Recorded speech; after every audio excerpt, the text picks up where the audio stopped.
Sometimes the mind notices something before you do. A shift in the room, a silence that feels wrong. You tell yourself it's nothing because that's easier. The people in tonight's stories did the same, until they couldn't anymore. I'm LURK. Leave a like, subscribe, and let's begin.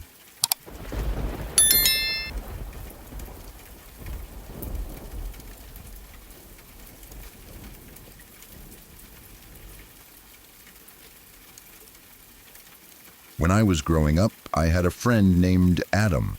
At least, that's what I remember. His name, his face, and the way we used to talk are all very clear in my mind even now. But the strange thing is that according to everyone else in my family, Adam never existed. I grew up in a fairly quiet neighborhood where most of the houses looked similar. The streets were calm, and during the afternoons, the neighborhood would usually fill with kids playing outside. It was the kind of place where parents felt comfortable letting their children run around together until the sun started going down. Most days after school, the neighborhood kids would gather somewhere along the street. Sometimes we rode bikes, sometimes we played games in someone's yard, and sometimes we just walked around talking about random things the way kids usually do. That's where I met Adam. Adam lived a few houses down from mine. His house was easy to recognize because the yard looked very different from the others around it. While most of the houses had trimmed lawns and neat gardens, Adam's yard was overgrown. The grass was tall and uneven, and bushes seemed to grow in random directions without anyone trimming them. Even as a kid, I noticed that his house looked a little neglected compared to the others, but none of that mattered to me at the time. What mattered was that Adam was my friend. There was one thing about him that always stood out, though. Adam was never able to come outside during the day. Every afternoon, the rest of us kids would be outside playing for hours, but Adam never joined us then. Instead, he would only appear much later in the evening. Usually, it was right before the time when everyone else had to go home. When the skies started turning darker and parents began calling their kids inside for dinner, that's when Adam would finally come outside. At the time, I didn't think much about it. Kids don't always question things that seem unusual. You just accept them as part of normal life. Adam told me once that he was sick. That was his explanation for why he couldn't play as much as the rest of us. He said he had to stay inside most of the time because of it. I remember him being smaller than most kids our age. He was thin and pale, with dark hair that always looked slightly messy. His skin had a kind of pale color that made him look like he hadn't spent much time outside, but he was friendly. Whenever he came outside in the evenings, we would talk or play for a short time before it got too dark and everyone had to go home. Sometimes we just stood near the sidewalk talking about things kids talk about. Other times we played simple games for the few minutes we had before the night ended. Looking back now, the timing always felt strange. He would only appear right before we all had to leave, almost like he knew exactly when that moment would be. One day I went to his house during the afternoon. I remember knocking on the door and waiting for someone to answer. The house itself looked quiet, almost too quiet. The yard around it had the same wild, overgrown look it always had. Eventually, the door opened. Standing there was Adam's father. I remember that moment very clearly because something about him made me uncomfortable right away. He didn't smile. He didn't greet me the way most adults did when kids came to visit. He just looked down at me with a serious expression. His face felt cold and distant, like he didn't want me there at all. I asked if Adam could come outside and play. For a moment, he didn't say anything. He just stared at me. Then he said that Adam wasn't feeling well and closed the door. The way he closed it felt abrupt, almost like he was ending the conversation before it could continue. That was the first time I met one of Adam's parents. Later on, I met his mother as well, though only briefly. She had the same strange energy, quiet, serious. Neither of them ever smiled. Neither of them seemed happy to see other kids around their house. Even at that age, I could tell they didn't really want me there. Still, Adam and I continued talking in the evenings whenever he came outside. For a while, it felt like a normal friendship. Then one day, Adam stopped showing up. At first, I thought maybe he was just too sick to come outside. A few evenings passed and I kept waiting to see him, but he never appeared. Eventually, I decided to walk down to his house and knock on the door again. His father answered. The moment he saw me standing there, his expression immediately changed into the same cold look I remembered before. I asked if Adam could come outside and play. He didn't answer. Instead, he just stared at me for a moment, the same way he had before. Then he slowly closed the door in my face. I stood there on the porch for a few seconds, confused. It felt like something about the situation was wrong, but I couldn't understand what it was. After that day, Adam never appeared again. Days turned into weeks. Weeks turned into months. Eventually, I stopped thinking about it as much. Kids move on quickly from things like that.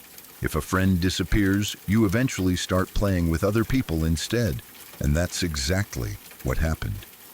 As time passed, I forgot about Adam, at least for a while. Years later, when I was older, the memory suddenly came back during a conversation with my sister. We were talking about childhood memories and the kids who used to live in our neighborhood. That's when I mentioned Adam. I asked her if she remembered him. She looked confused. She said she had no idea who I was talking about. At first, I assumed she just forgot. But when I described him, the pale boy with dark hair who lived in the house with the overgrown yard, she still didn't recognize anything I was saying. That was strange, because she had grown up in the same house as me. She would have been around for the same neighborhood kids, but she insisted she had never heard of Adam. Later, I asked my parents about him. That conversation made things even stranger. According to them, the house I remembered Adam living in had been empty the entire time we lived there. No family, no children, no one living inside. They were certain about it. I tried explaining what I remembered. I described the yard, the parents, the evenings when Adam came outside. But none of it meant anything to them. They said the house had sat vacant for years, and hearing that made something inside me feel cold. Because I know what I remember. I remember Adam. I remember his pale face and dark hair. I remember standing outside his house. I remember speaking to his parents. Those memories feel as real as any other moment from my childhood. And yet, according to everyone else, Adam never existed. No one else remembers him.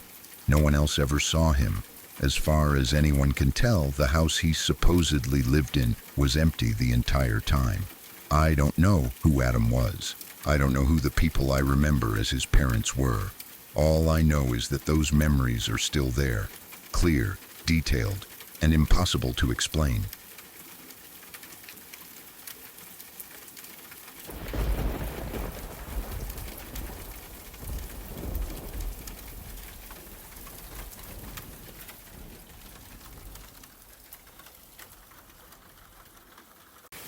This story goes back to the late 70s, a time that feels like a completely different world compared to how we live today.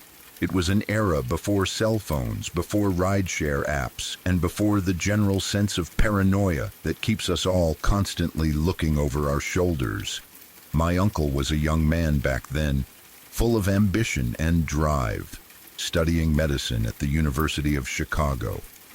If you know anything about medical school, you know it is grueling. It demands every ounce of your energy, your time, and your mental focus. My uncle was in the thick of it, spending long days and even longer nights in the library and the lecture halls, trying to absorb enough information to eventually save lives.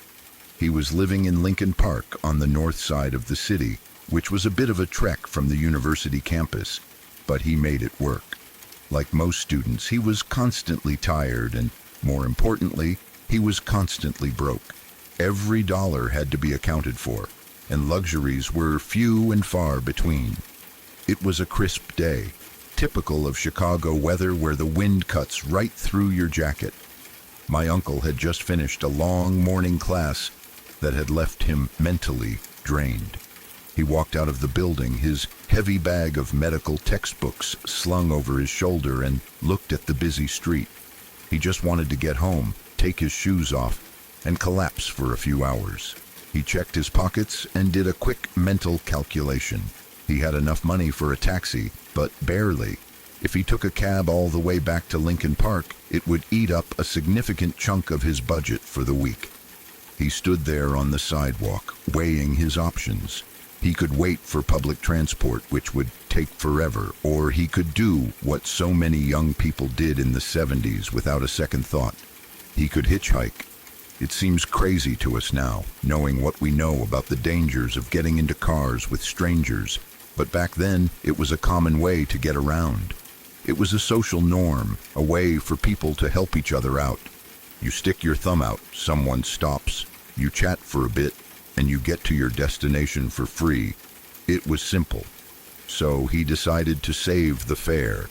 He walked to a spot where the traffic was flowing but slow enough for cars to pull over, and he stuck his thumb out. He stood there for a few minutes watching the cars rush by, wondering if he had made the right choice, or if he should just suck it up and pay for the cab. The wind was picking up, blowing off Lake Michigan, and he shivered, pulling his coat tighter around himself. Just as he was starting to regret his decision, a car slowed down and pulled up to the curb right next to him. It was a Plymouth Satellite, a solid, decent-looking car. It wasn't flashy, but it wasn't a junker either. It looked like the kind of car a family man or a contractor would drive. My uncle leaned down to look through the passenger window. The driver rolled the window down and leaned across the seat. He was a heavy-set man, looking completely normal and respectable. He had a friendly face, the kind of face you might see at a hardware store or a neighborhood barbecue. He smiled at my uncle, a warm, inviting smile that immediately put my uncle at ease. He seemed lighthearted, even jovial. He asked my uncle where he was headed, his voice calm and pleasant. My uncle told him he needed to get to Lincoln Park on the north side. The man nodded and said that was no problem at all. He was heading that way himself and would be happy to give him a lift. My uncle felt a wave of relief. He wouldn't have to stand in the cold anymore, and he wouldn't have to spend his precious money. He opened the door, threw his heavy bag onto the floorboard, and climbed into the passenger seat. As he settled in and closed the door, the car pulled back into traffic. The interior of the car was clean and smelled faintly of cologne and old upholstery. My uncle relaxed, grateful for the warmth of the heater. They started making small talk, the usual pleasantries exchanged between strangers. The man asked him about school, about what he was studying. My uncle, proud of his path, talked about medicine and the stress of his classes. The driver listened intently, nodding at the right times, seeming genuinely interested in this young student's life. He came across as a nice guy, maybe a bit chatty, but harmless. My uncle let his guard down completely. He looked out the window, watching the city pass by, thinking about the nap he was going to take when he finally got home. They drove for a while, navigating the city streets toward the highway. The plan was to get on Lakeshore Drive and head north, a straight shot along the water up to Lincoln Park. It was a route my uncle knew like the back of his hand. He had traveled it countless times. As they merged onto Lakeshore Drive, the conversation lulled a bit. My uncle watched the lake, the gray waves chopping against the concrete barriers. The rhythm of the car and the warmth were making him sleepy. But then something clicked in his brain. He realized that the view out the window wasn't matching up with where they should be going. The landmarks were wrong. The lake should have been on his right if they were heading north, but the orientation felt off. He sat up a little straighter and looked at the road signs flashing by. They weren't heading north. They were heading south. The man had driven onto the highway and immediately turned in the opposite direction of Lincoln Park. They were heading toward the south side, away from the university, away from my uncle's apartment, and away from safety. My uncle felt a sudden spike of confusion. He assumed it was an honest mistake. Maybe the guy got turned around or missed the exit ramp. It happened to the best of us, especially in a city with roads as complex as Chicago.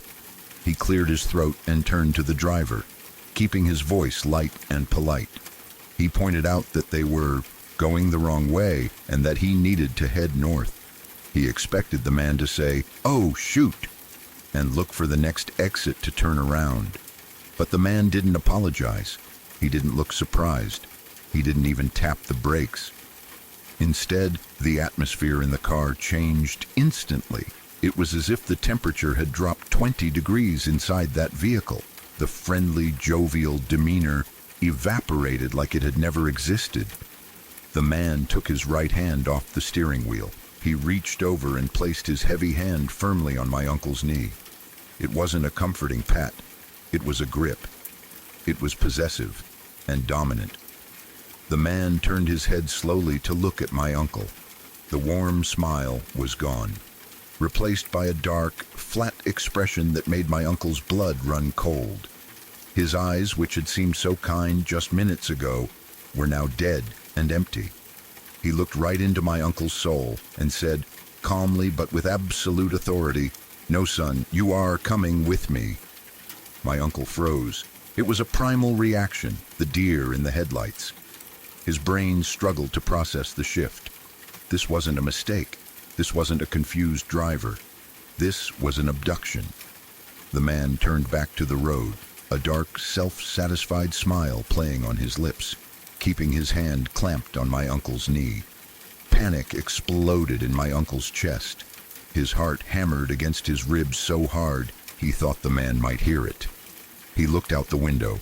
They were speeding along the highway, the concrete median blurring past.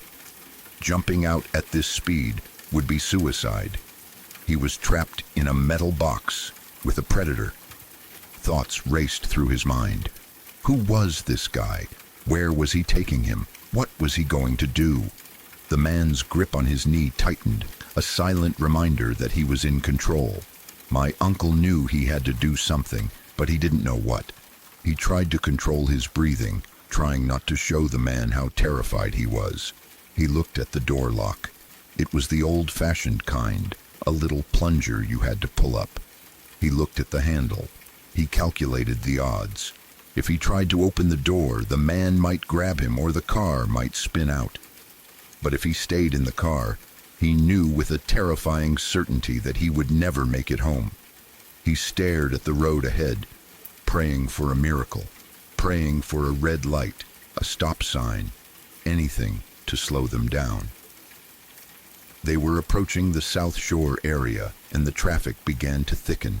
It was the middle of the day, and for some reason, the highway was getting congested. The brake lights of the cars ahead flared red. The man in the driver's seat grunted in annoyance and had to slow the Plymouth down. The speedometer dropped. 60 miles per hour, 40, 20. They were crawling now, bumper to bumper with the other cars. This was it. This was the only chance he was going to get. My uncle didn't hesitate.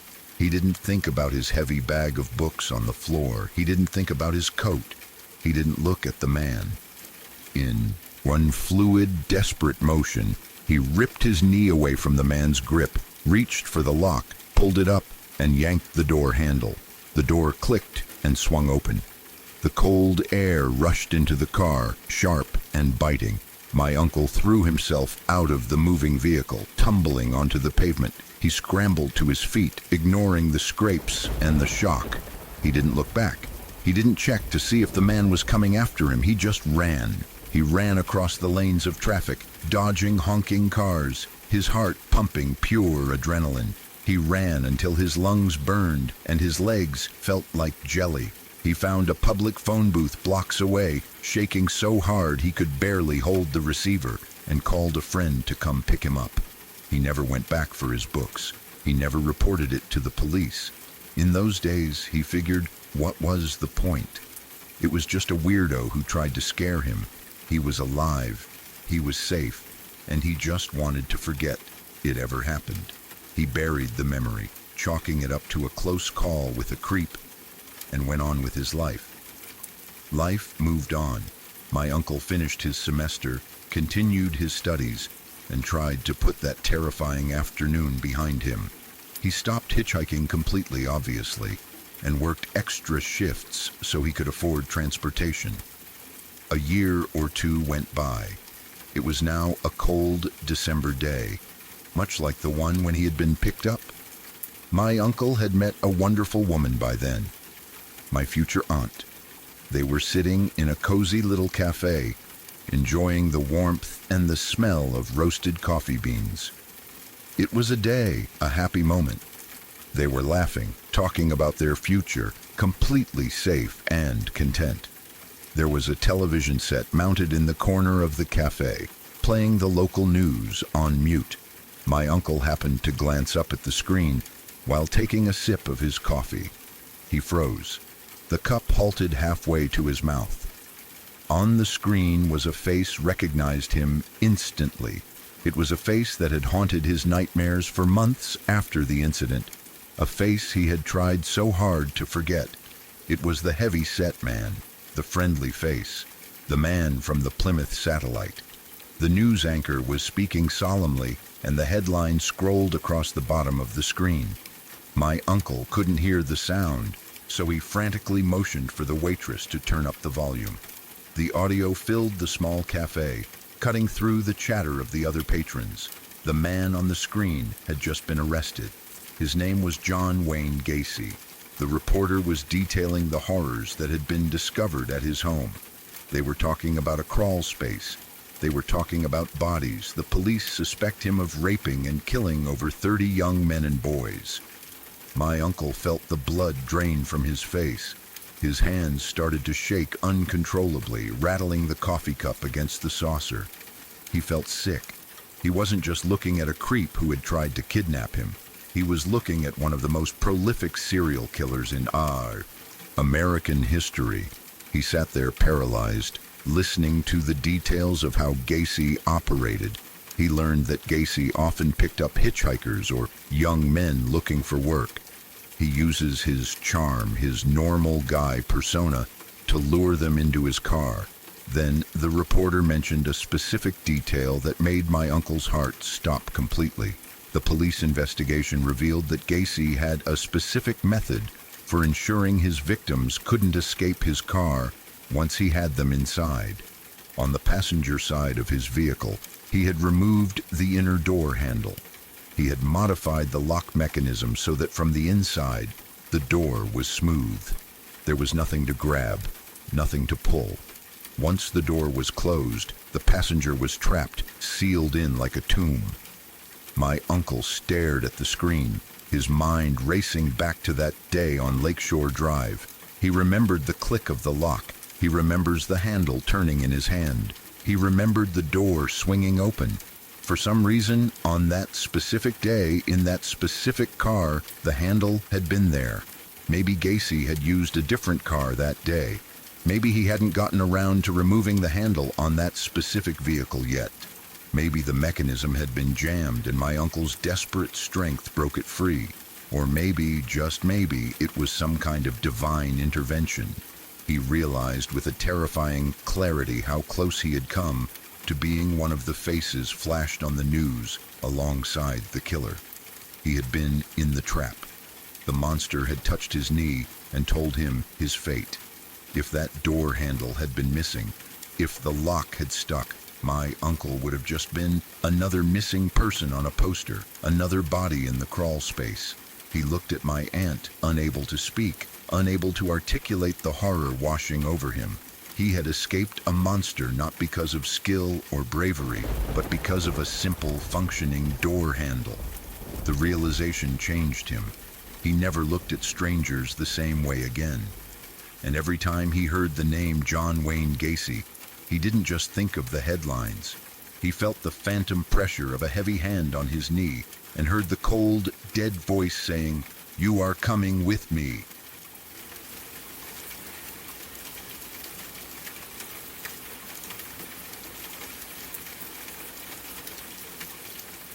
It was just another scorching afternoon in the high desert when I decided to make the drive from 29 Palms, California, all the way to Albuquerque, New Mexico.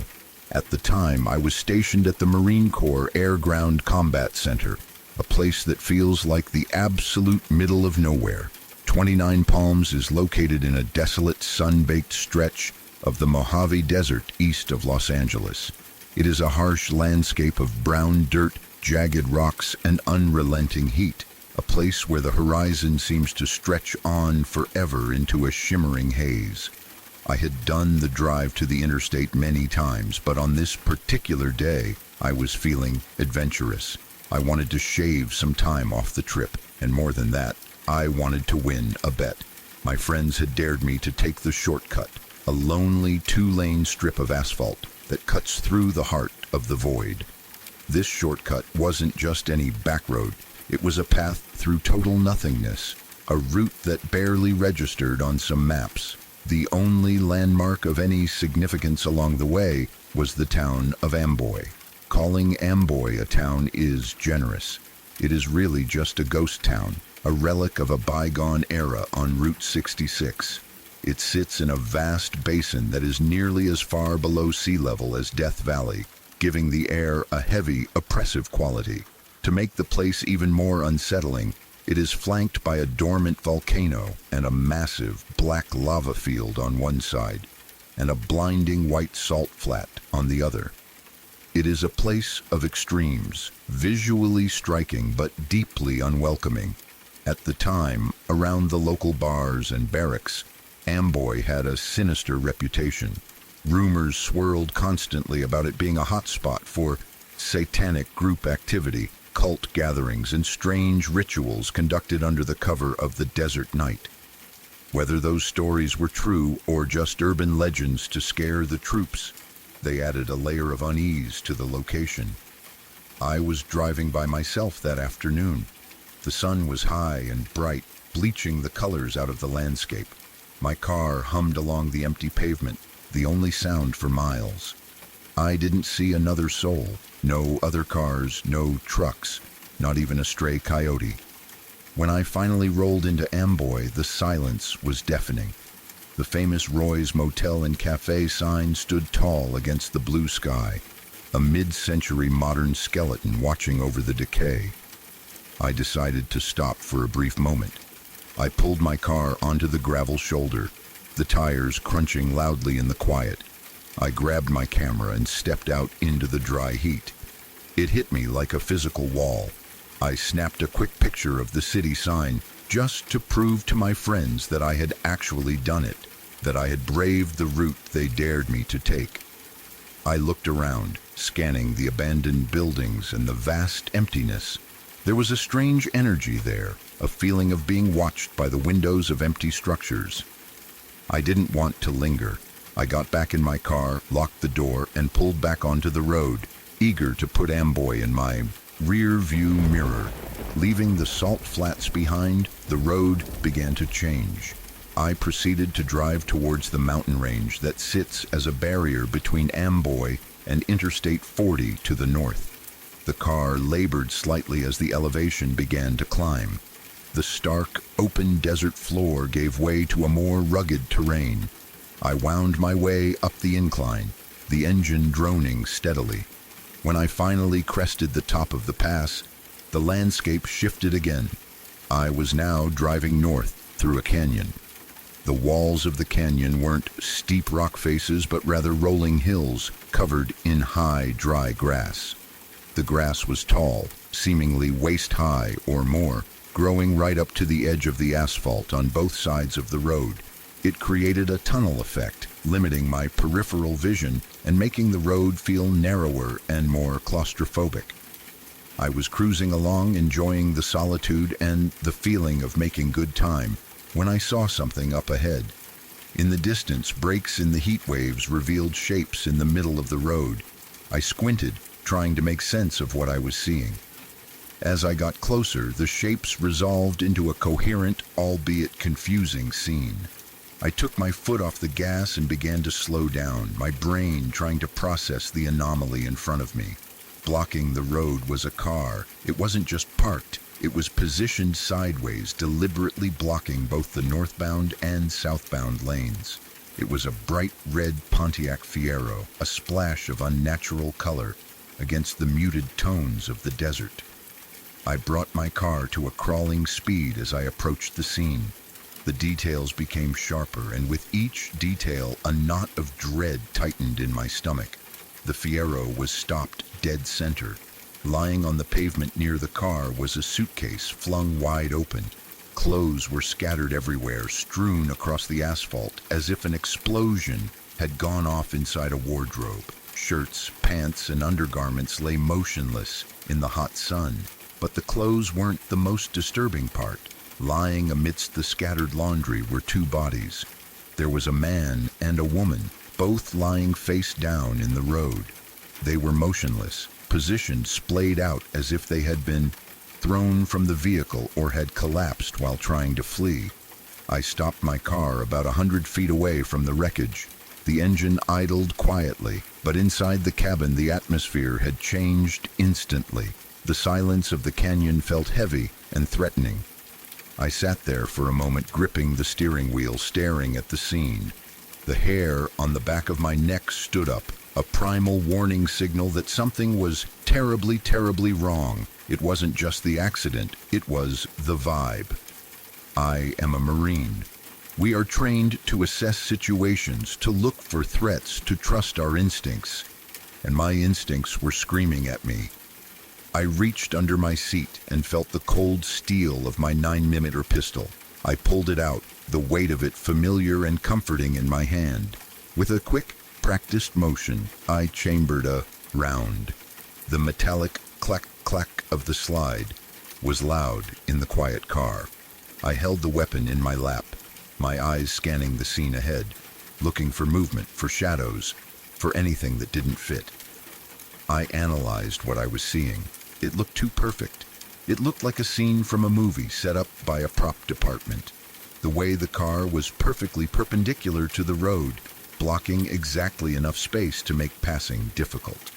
The way the suitcase was open just so, the clothes scattered to draw the eye. The way the bodies were lying face down, faces hidden in positions that seemed theatrical. A question burned in my mind. Was this an ambush? Was I being paranoid?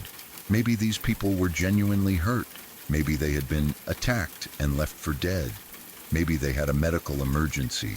The moral part of me, the part that wants to help people, urged me to get out of the car. But the survivalist part of me, the Marine, slammed the door on that idea. Getting out of the car seemed unthinkable. It was the classic horror movie move. The mistake the victim makes right before the music swells and the axe falls. I looked at the high grass lining the road. It was tall enough to hide anything or anyone. The wind rippled through the dry stalks, creating waves of movement that made it impossible to see if anything was lurking just a few feet from the pavement.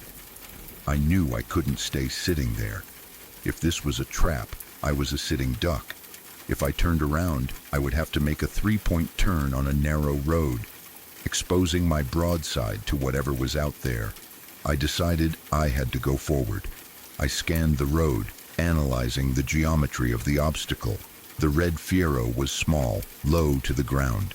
The man was lying to the left, the woman to the right. There was a small gap. I traced a line in my mind. If I drove carefully, I could pass the guy in the road on his left side, swerve sharply to the right to avoid the woman, squeeze behind the trunk of the Fiero, and pop out on the other side. It would be tight. I would be mere inches from the bumper of the red car and the bodies on the ground, but it was doable. My heart was pounding against my ribs, a heavy, rhythmic thudding that echoed in my ears. I took a deep breath, gripping the pistol in one hand and the steering wheel in the other. I put the gun down on the passenger seat within easy reach. I dropped the transmission into first gear.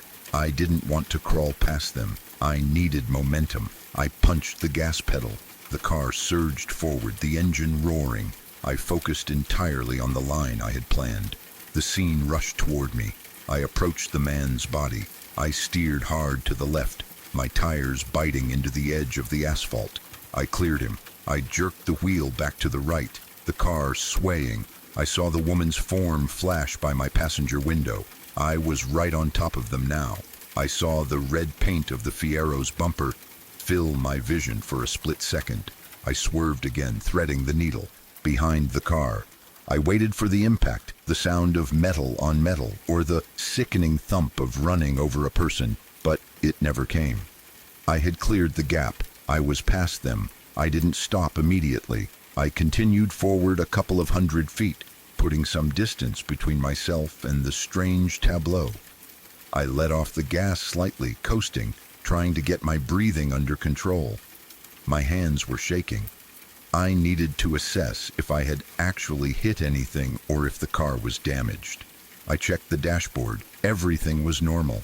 I took a deep breath, trying to calm the adrenaline spike that was making my vision tunnel. Then I looked up into the rearview mirror. What I saw made my blood turn to ice. The two bodies, the man and the woman who had been lying face down, motionless in the dirt, were moving. They weren't injured. They weren't dead. They pushed themselves up off the asphalt, rising to their knees with a terrifying fluidity. They turned their heads to look at my retreating car, but that wasn't the worst part. As they stood up, the tall grass on both sides of the road suddenly came alive. From the canyon walls, from the ditches, from the swaying stalks of dry grass, people emerged. It wasn't just one or two, it was a swarm.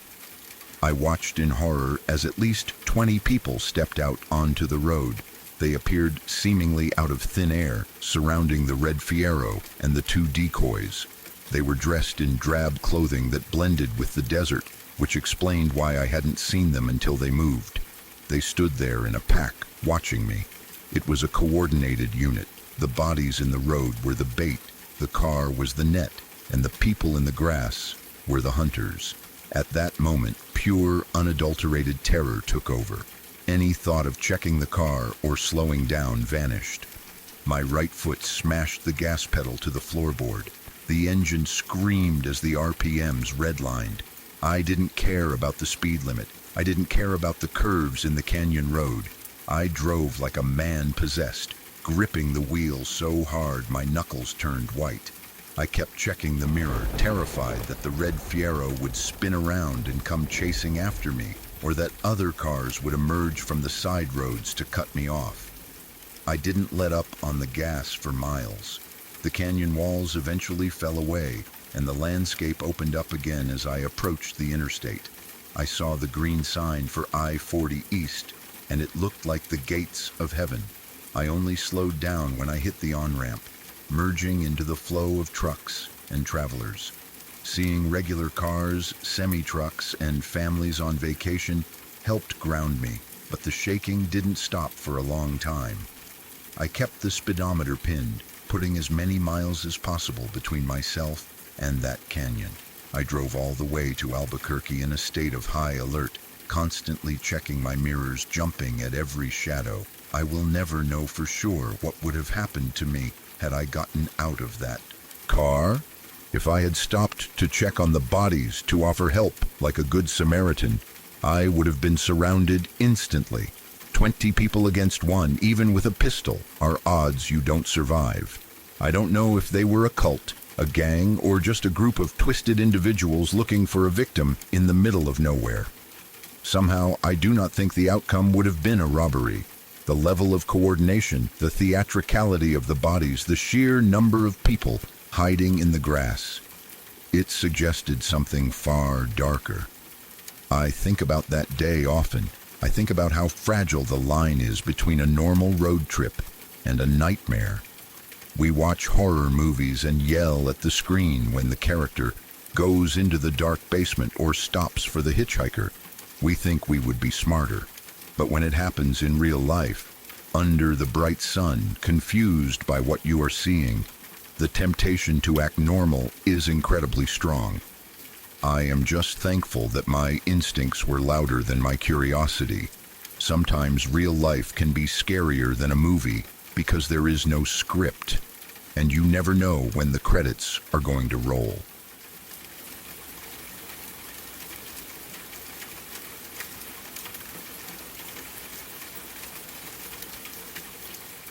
It was one of those humid, electric nights that you only really experience in East Asia. I was traveling through Taiwan back when I was a bit younger, filled with that specific kind of wanderlust that makes you brave enough to explore but naive enough to miss the warning signs. I was spending the evening at a bustling night market, which is the heartbeat of Taiwanese culture. The air was thick with the smell of stinky tofu, grilled squid, and sweet bubble tea, and the noise was a chaotic symphony of scooters honking, vendors shouting out their prices, and the chatter of hundreds of people. It was sensory overload in the best way possible. However, after a few hours of walking through the dense crowds, I realized I needed to check in with back home.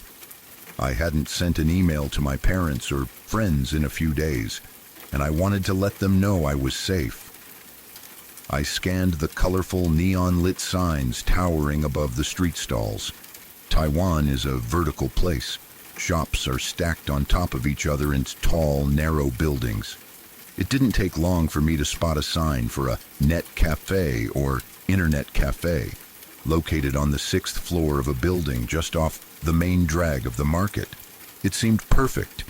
I could escape the heat, sit in some air conditioning, and fire off some quick emails before heading back to my hostel. I weaved through the crowd and found the entrance to the building. Unlike the bright, welcoming lights of the market, the entrance to this building was a dark, recessed hallway, squeezed between a noodle shop and a clothing stall. The building itself looked older, which isn't uncommon in Taiwan. The humidity and rain tend to age concrete quickly, leaving streaks of grime and peeling paint.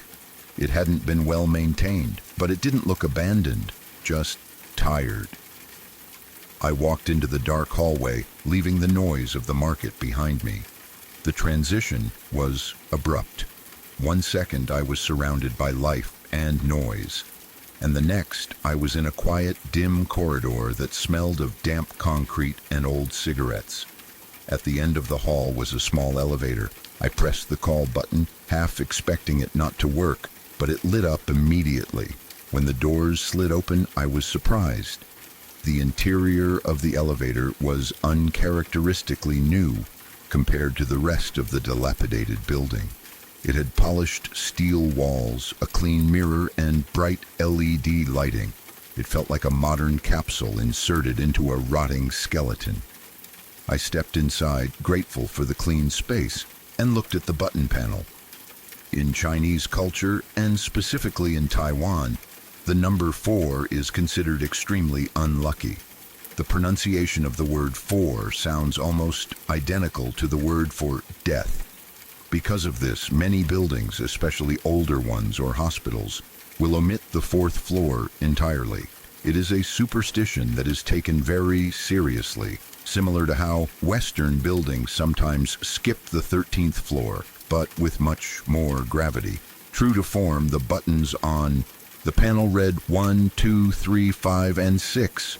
There was no number 4. It went straight from the 3rd floor to the 5th.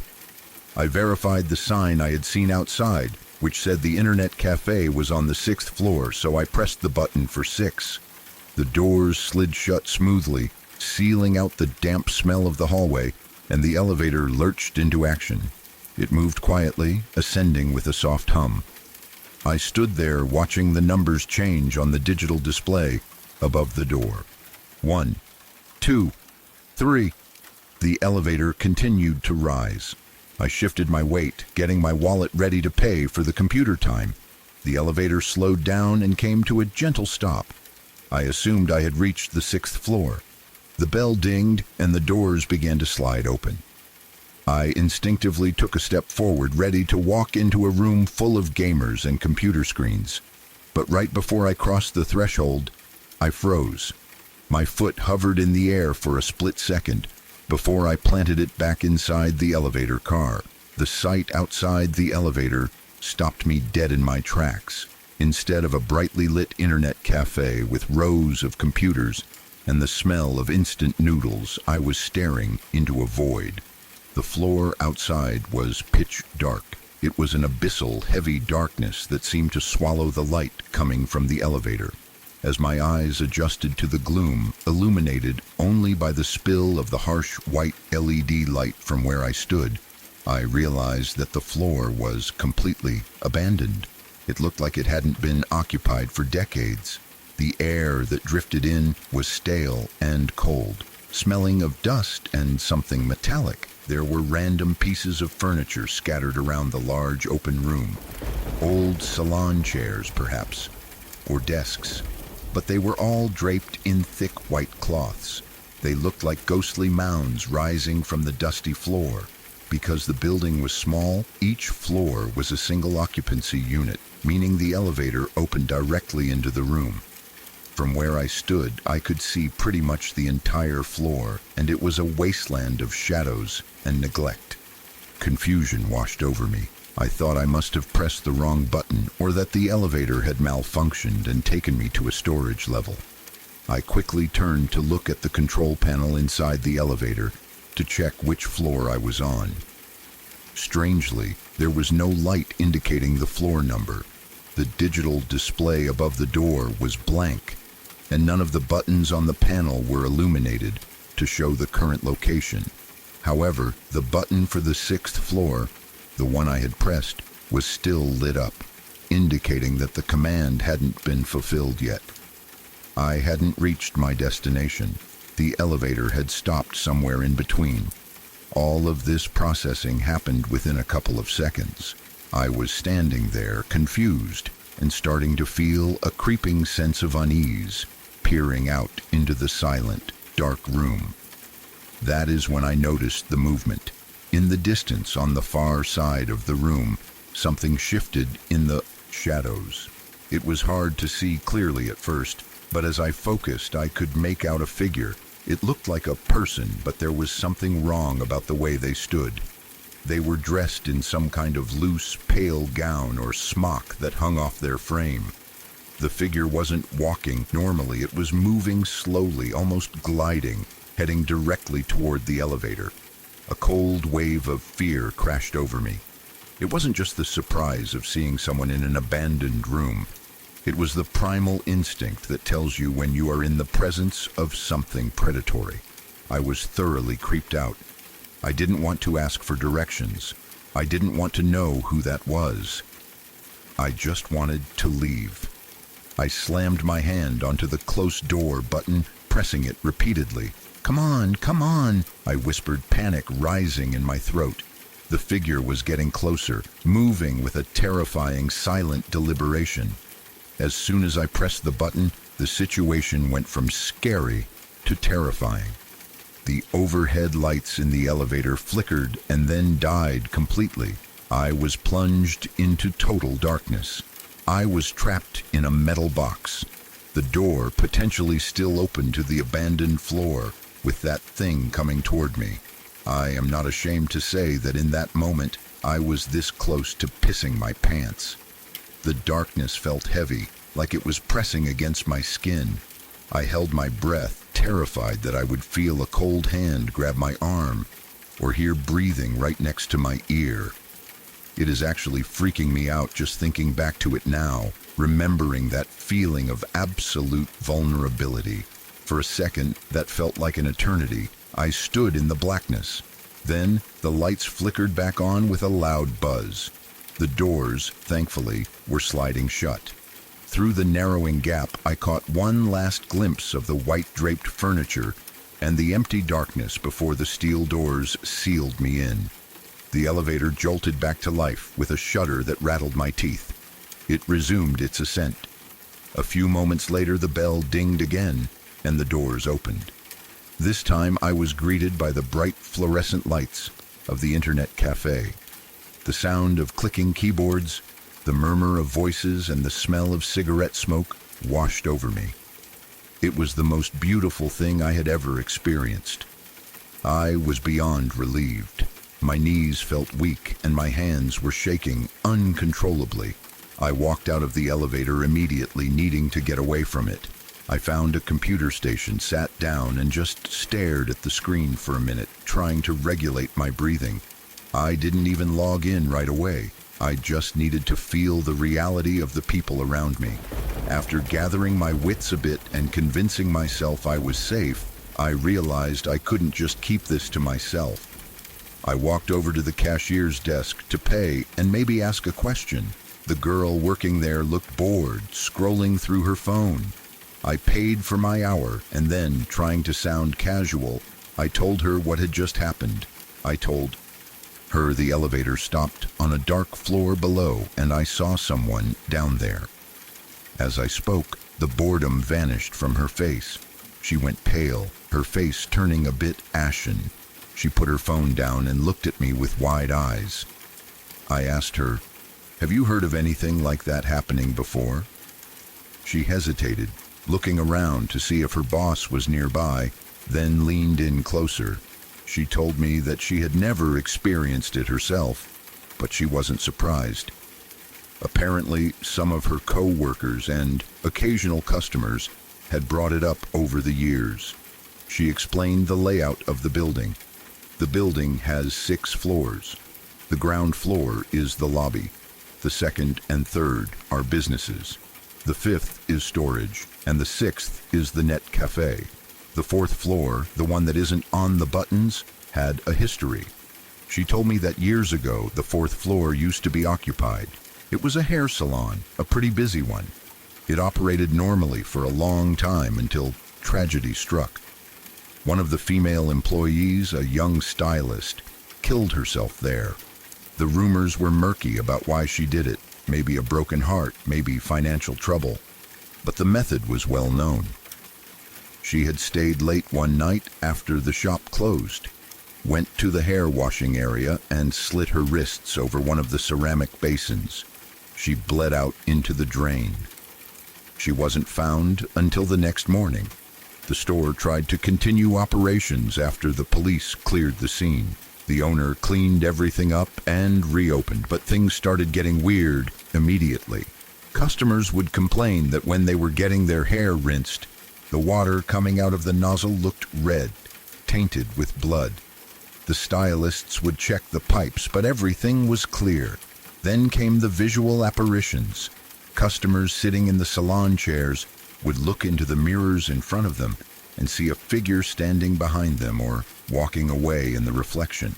When they turned around, no one was there. The atmosphere on the floor became oppressive and cold. Naturally, the business couldn't survive with that kind of reputation. People stopped coming, the staff was too scared to work, and the salon closed down a few months later. The building owner was desperate to re-rent the place. In Taiwan, real estate is expensive, and having a whole floor empty is a huge loss. But news travels fast, and businesses here can be quite superstitious. No one wanted to rent the 4th floor after someone had died violently in it. It was considered unclean. The owner tried everything, eventually dropping the price to nearly nothing.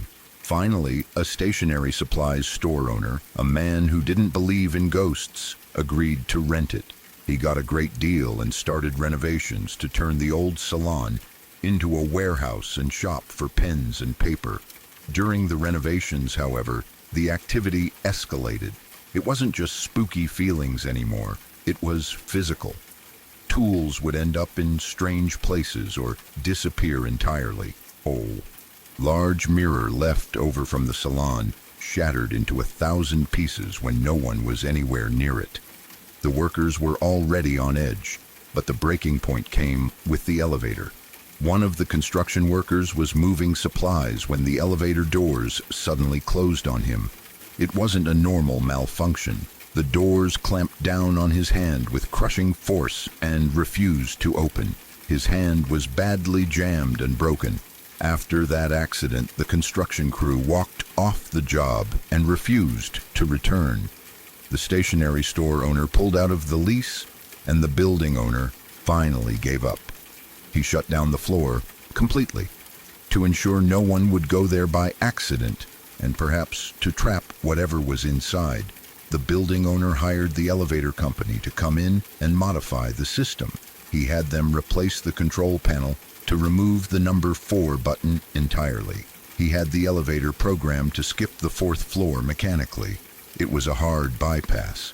The girl behind the counter looked at me, her voice dropping to a whisper.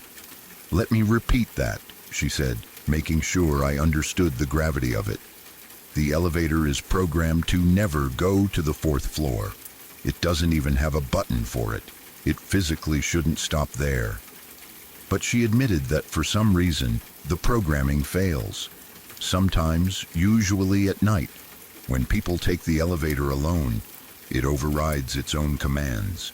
It brings them to the floor that shouldn't exist. The doors open to the dark, abandoned salon with the covered furniture, and some people, like myself, see a figure walking around in the dark, wearing a salon smock, perhaps still waiting for a customer or just waiting for the elevator doors to open so she isn't so alone in the dark. I finished my time at the computer, but I couldn't stop thinking about it. When it was time to leave, I didn't take the elevator. I walked down 6 flights of stairs through the dark, humid stairwell, running past the door to the 4th floor without looking at it, and didn't stop until I was back in the noise and lights of the night market. I never went back to that building again.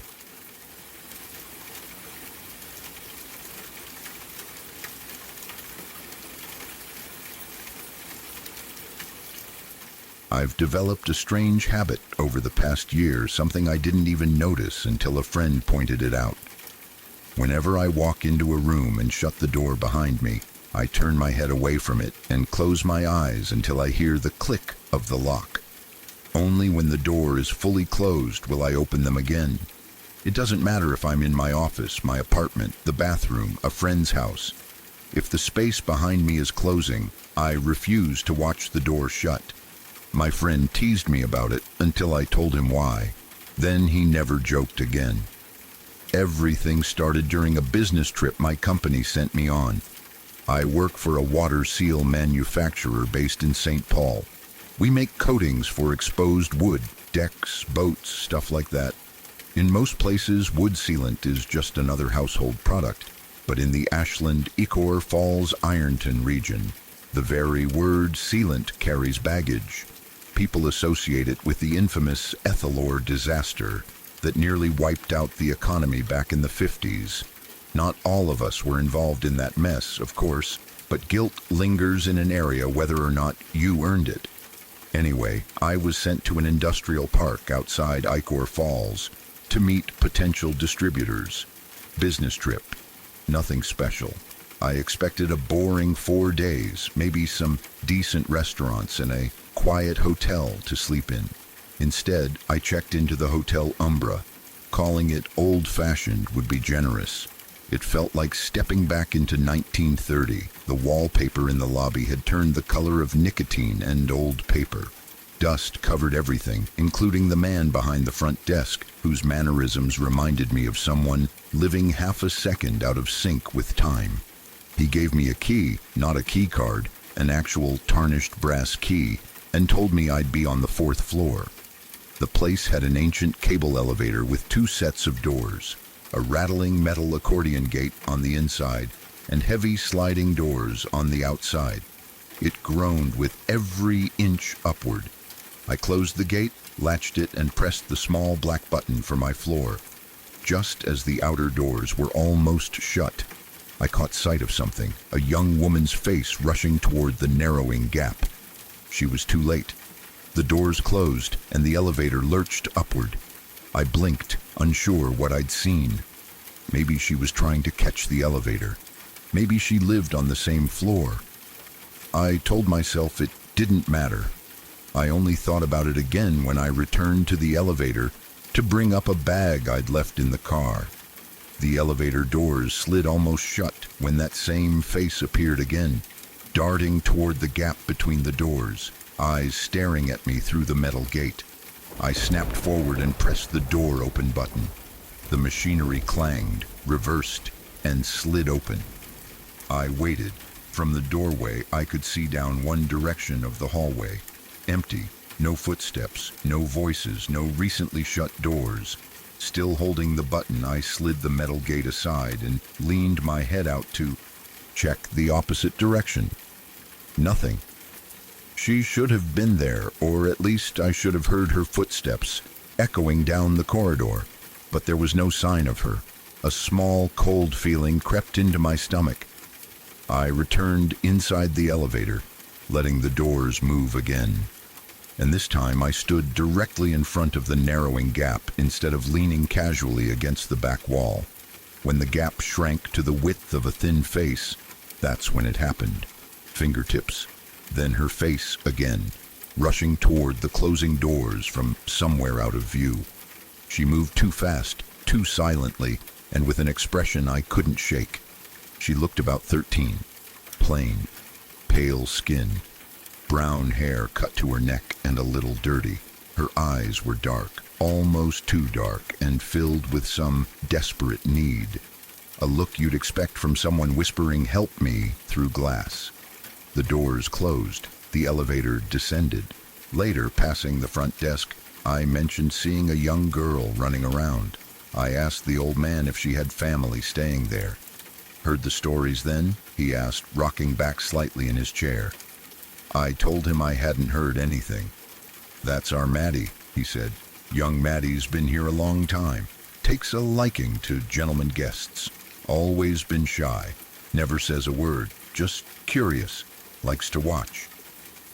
I said there had been a girl following my elevator on every floor, waiting for the doors to almost shut before appearing.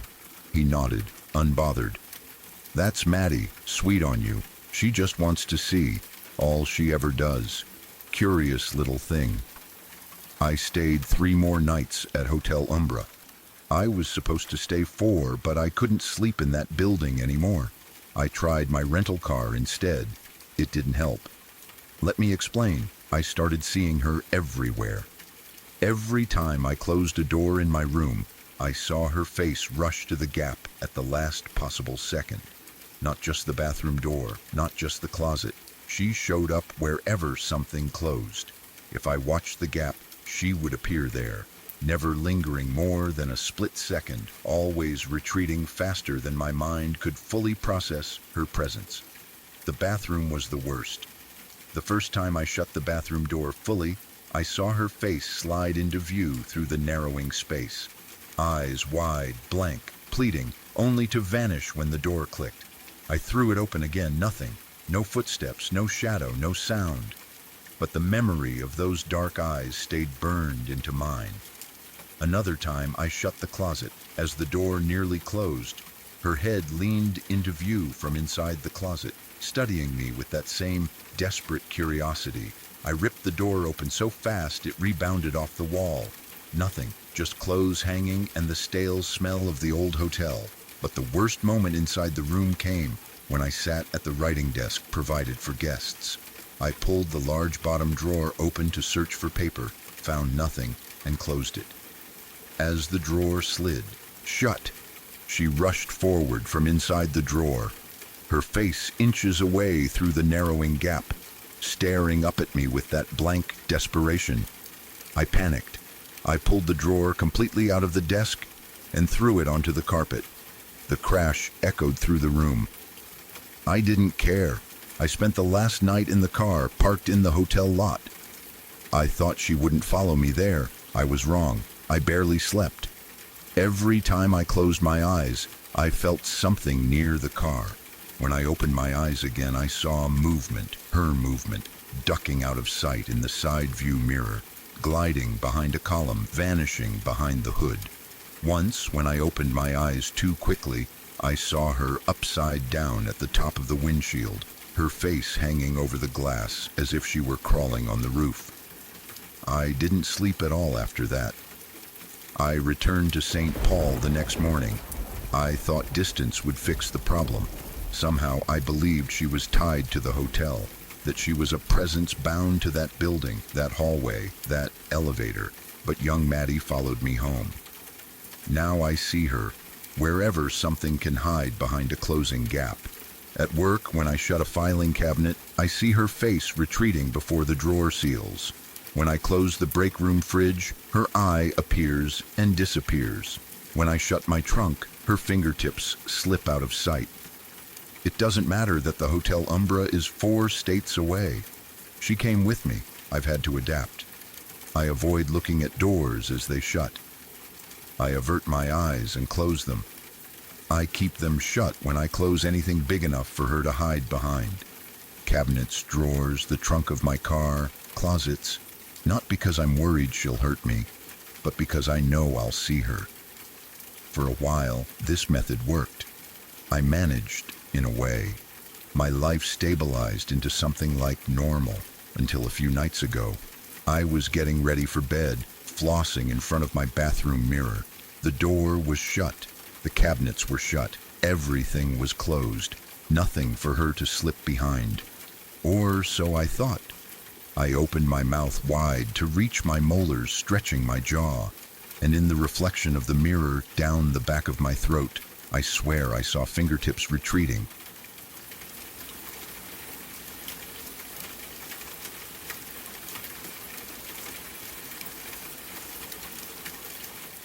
When I was a young boy, probably around 8 or 9 years old, I developed an intense and somewhat unusual fascination with the past. While other kids were obsessed with cartoons or action figures, everything that had to do with archaeology began to thrill me in a way I couldn't quite explain. My mother, being a supportive parent who wanted to encourage my reading habits, would often take me to the local public library. The stated purpose of these trips was usually to do whatever little research projects a teacher had assigned a 3rd or 4th grader, or simply to finish my homework in a quiet environment. However, I had my own agenda. I would wander into the periodicals section and sneak old issues of National Geographic back to my table. I would hide them inside my textbooks or slide them under my worksheets when my mom wasn't looking. I would lose myself in the articles about dead civilizations, reading voraciously about the work being done to excavate their tombs and lost cities. I was captivated by their superstitions, their strange religions, and the mystery of how entire societies could just vanish into the sands of time. So, when my birthday rolled around the following year, and my parents asked me the inevitable question of what I wanted for a present, I didn't hesitate. I proudly named off several books about archaeology that I had seen or heard about. I was expecting glossy pages filled with golden sarcophagi and white marble columns. A few days later, on the morning of my 10th birthday, I was given my present. It was a heavy package wrapped in bright paper. I tore it open to reveal 3 big, thick books. However, they weren't exactly what I had been expecting. In my 10-year-old mind, archaeology was synonymous with King Tut and the Parthenon. I thought I had explicitly asked for books about ancient Greece and Egypt, but instead I received a set of books about ancient societies that lived in North and South America and the Caribbean. At first, I felt a twinge of disappointment, but that quickly faded. This was something new, something I hadn't discovered yet. The books were dense, filled with information about the Maya, the Inca, and various island tribes, detailing the excavations that had occurred for each respective society. Being that I was only about 10 years old at the time, I was at a stage in my development where I was becoming very aware of the female form. To put it bluntly, I was a huge fan of breasts. I would flip through the books looking for pictures that might offer a glimpse of something interesting. In one of the books, specifically the one focused on Caribbean and South American tribes, I found an image that arrested my attention. It was a photograph of a dark figurine that had been carved, perhaps, from some kind of dark volcanic stone. It wasn't shiny like onyx, but it had a deep, matte black finish. I can't remember exactly what the stone was at this point, but the image is burned into my memory. It was a figurine of a pregnant woman with enormous breasts, which is why I initially liked the picture. However, as I looked closer, I realized the statue was broken. It was missing its head. The neck ends in a jagged, rough break that contrasts with the smooth carving of the body. On the page immediately adjacent to the figurine was a black and white photograph of a living, pregnant tribeswoman. She was standing in a profile pose that mimicked the statue almost perfectly. The text in the book makes the conjecture that the headless figurine was an ancient religious icon or a fertility idol representing a pregnant tribeswoman, much like the one in the photo. I kept looking back and forth between the two pictures. I looked at the woman, full of life, and then at the dark, cold stone statue with its missing head. The connection the book was drawing began to unsettle me deeply. It wasn't just a statue anymore. It feels like a mutilated body. Eventually, I became so freaked out by the juxtaposition of the images that I couldn't look at them anymore.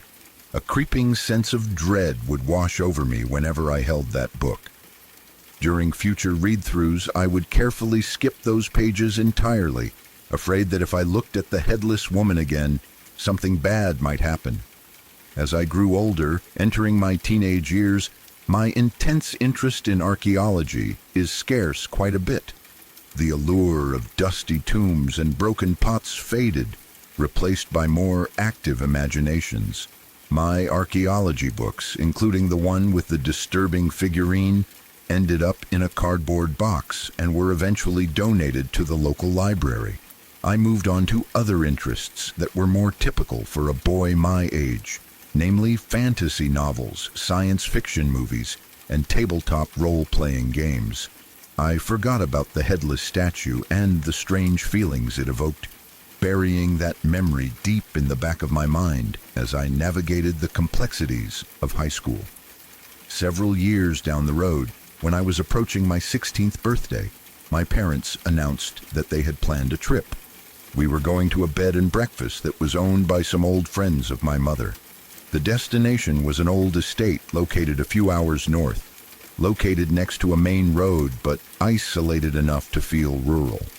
The property belongs to the main house where the bed and breakfast was operated, a separate carriage house that had been converted for storage and staff use, and about 50 yards away, another smaller house where the owners, my mother's friends, actually lived. The estate was situated on an enormous old plot of land that stretched back as far as the eye could see. Despite being relatively close to the highway, the entire property was surrounded by dense, sprawling apple orchards. My parents told me they were taking me up there for my 16th birthday. My immediate internal reaction was sarcasm. I thought, just what every 16-year-old boy wants, a week at a quiet bed and breakfast with his parents. However, they had a bargaining chip. I had just received my driver's license, and the ink was barely dry on the plastic. They told me they would let me drive their car for the entire trip, both up there and back. The prospect of logging that much driving time and being in control of the vehicle was enough to sway me. I acquiesced and agreed to go with them without too much complaining. When we arrived, I had to admit that the place was actually amazing. It wasn't the stuffy, boring house I had imagined. It was enormous and imposing, with architecture that spoke of a different era. The houses on the property were all around 150 years old, built with heavy timber and stone. There was a palpable sense of history that surrounds the area, a weight to the air that you don't feel in modern suburbs. Of course, there were the requisite stories of ghost sightings and local legends, which added a layer of coolness to the atmosphere. The orchards were awesome, stretching out in perfect, endless rows, the trees gnarled and heavy with age. The staff at the bed and breakfast was really cool, which made the stay much more tolerable. Everybody was very laid back, not uptight like hotel staff. One of the cooks was a woman named Serene. She was a thin black woman with a striking presence. She was very pretty, but there was something about her demeanor that was hard to pin down. She seemed perpetually distracted, or perhaps flighty is the better word. as if her mind was always partially somewhere else. She speaks with this really thick, melodic island accent that makes everything she said sound musical.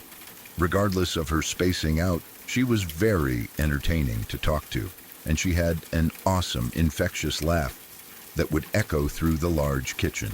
We would all hang out in the evenings, and I noticed a peculiar habit of hers.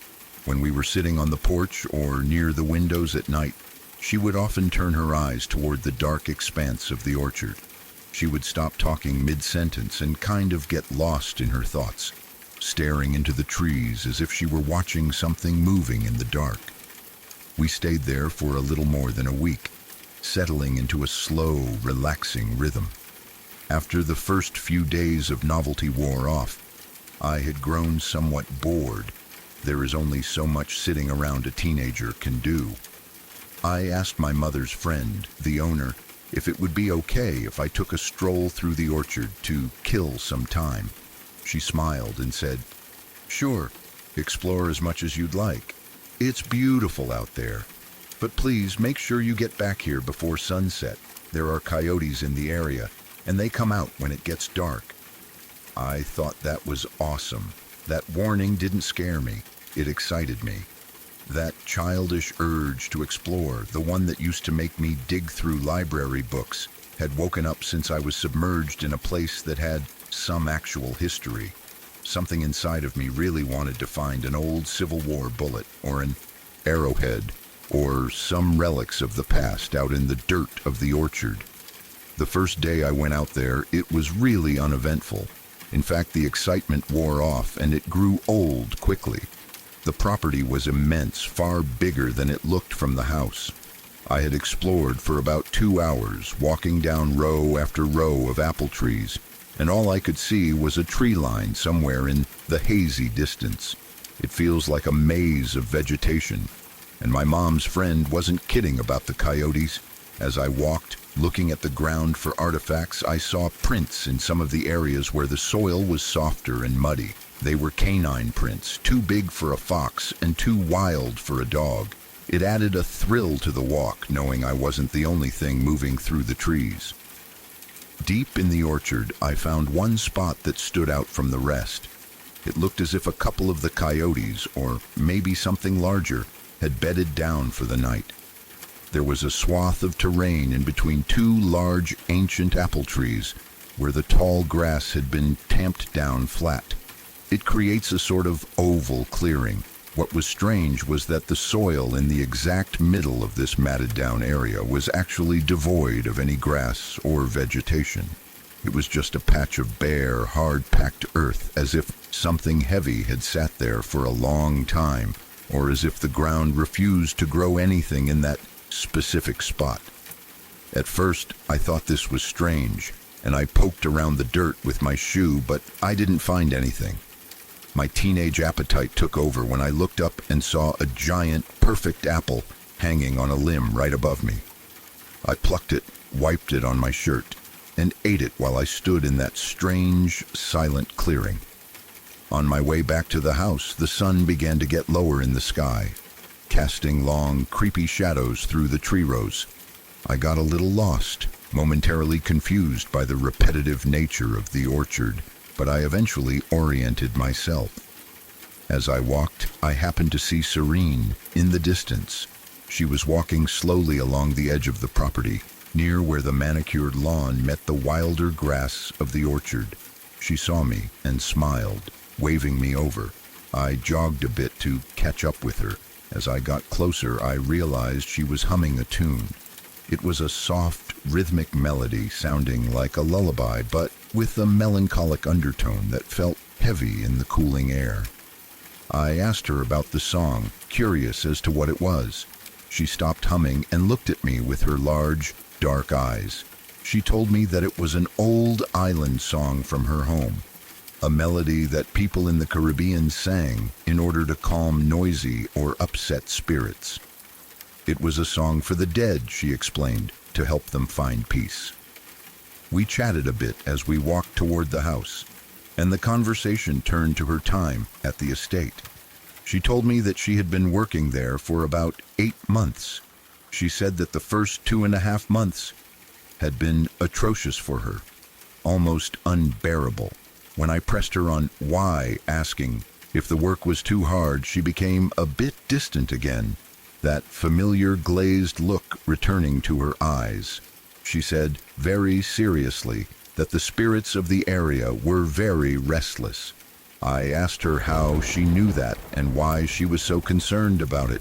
She smiled broadly, a look of secrets kept, and said that all of the women in her family had a deep connection with the spirits. It was a gift, or a curse, passed down through generations. She said that soon after her arrival at the bed and breakfast, she began seeing many of them. And perhaps more disturbingly, they began seeing her. She explained that because she could feel them, they were drawn to her like moths to a flame. They began to take quite an interest in her and would bother her incessantly, particularly during the night when she was trying to sleep. Old men and women, she said, her voice dropping to a whisper, that couldn't find their way. They get angry, very angry. They are confused and lost, and they lash out. And this island song quiets them and soothes their anger. Being an inquisitive and somewhat amused teenager who didn't really believe in ghosts, I decided to test her. I looked around the empty field and asked, "Are there any spirits with us right now?" She stopped walking and nodded her head slowly. Her smile somewhat disappeared, replaced by a look of intense focus. "How many?" I inquired, half expecting her to say 1 or 2. She stopped in her tracks completely. She turned to face me, and all remnants of that smile disappeared from her face. She looked dead serious, almost afraid. She said, "Boy, if I were to tell you the answer to that, you would pack your things and go right now." A chill went down my spine that had nothing to do with the temperature. As we started walking again, the silence was heavy between us. Trying to lighten the mood or change the subject, I told her about the area that I had found in the orchard, where the grass was tamped down and the earth was bare. I talked to her about the coyote prints I had seen nearby. She listened intently, and a suspicious look crossed her face. She didn't laugh or brush it off. She looked at me with genuine concern and only said, "I don't think you should go back there, friend. The orchard is big and there are many curious things in it. Some places are best left alone." We got back to the bed and breakfast right as the sun began to dip below the horizon, painting the sky in bruises of purple and orange. The next day, we went into the local town and did a bunch of touristy things that my parents wanted to do. I tagged along, visiting antique shops and looking at historical markers. It was kind of fun, and I enjoyed driving the car around the winding country roads, but I kept thinking about the orchard. In particular, I couldn't get my mind off that one spot with the bare earth and Serene's warning. It felt like a puzzle I needed to solve. We got back to the estate after dark. The air was crisp and cold. Just as my mom's friend had warned us, and just as the prince had promised, we could hear the coyotes howling in the distance, their yips and cries loudly through the trees, sounding lonely and wild, coming from the direction of the deep orchard where I had stood earlier that day. Sorry to interrupt. If you're new here, I'd appreciate it if you subscribe to Shadow Archives for daily true horror content that will haunt your dreams and keep you wondering what lurks in the shadows. And don't forget to tap the notification bell so you never miss a new story when the darkness. That night, the sky opened up. A heavy, relentless rain hammered against the roof of the old house, washing away the dust of the summer and turning the dry earth of the orchard into a thick, clinging mud. I lay in bed, listening to the storm, the sound of water running through the gutters acting like a lullaby.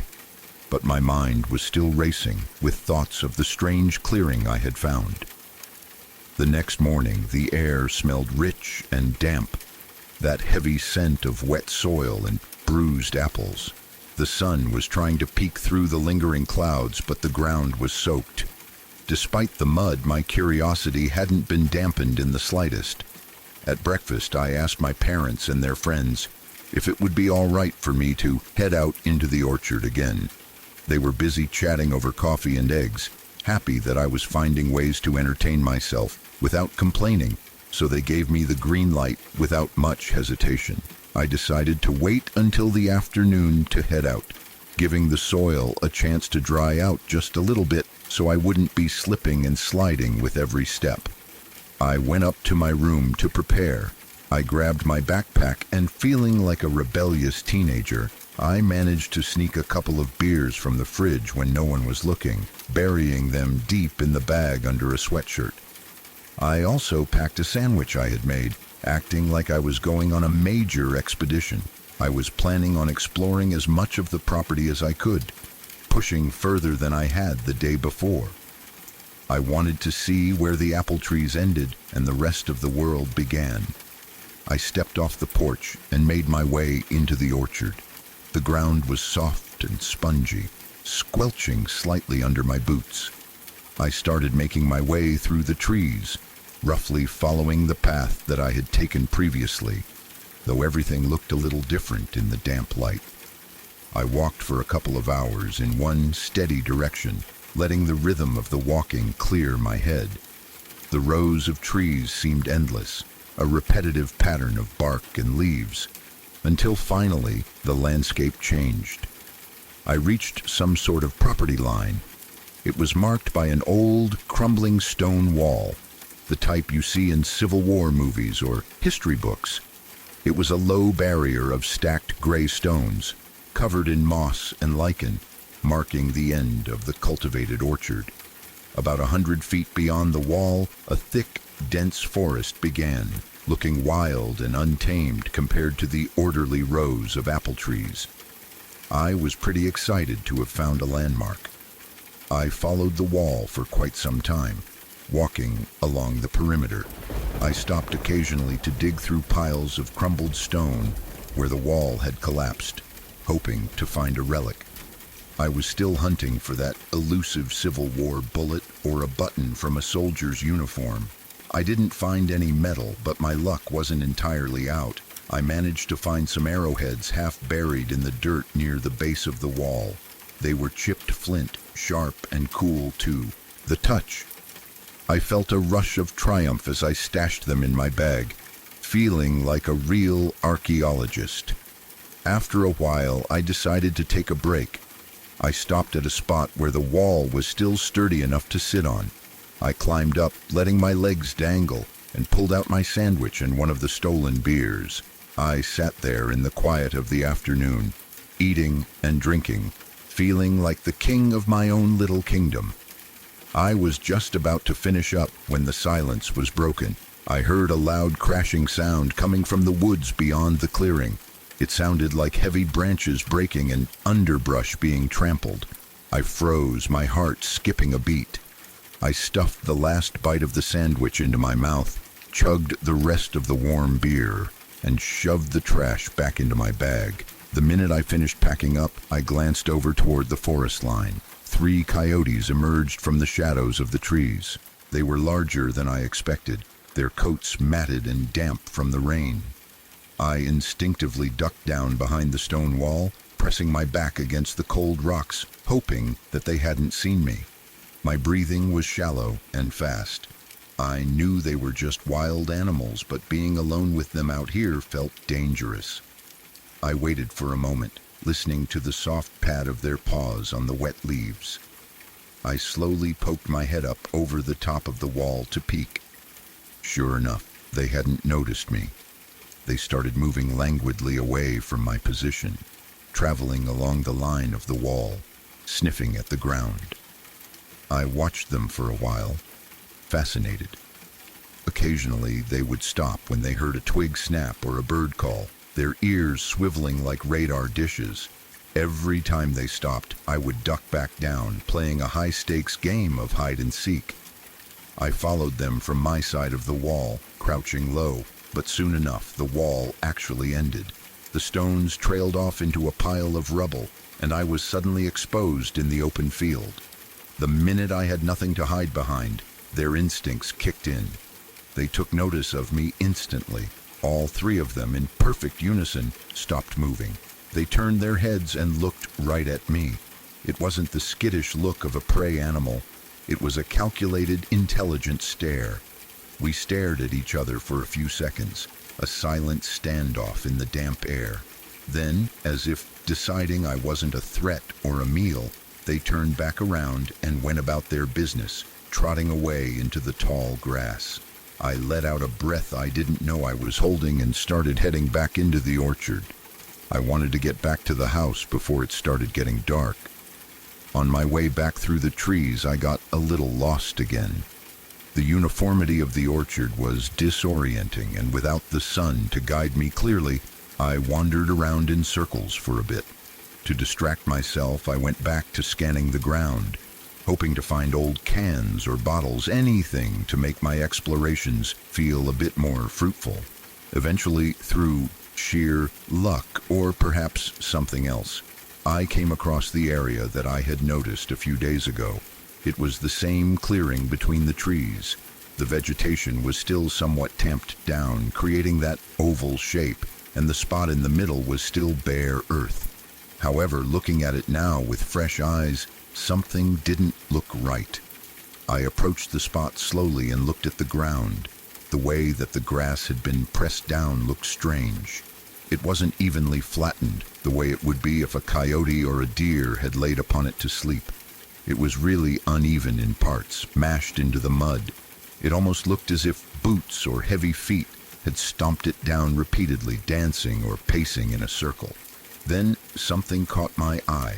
In the center of the clearing, where there was no growth, the heavy rain had washed away the top layer of loose dirt.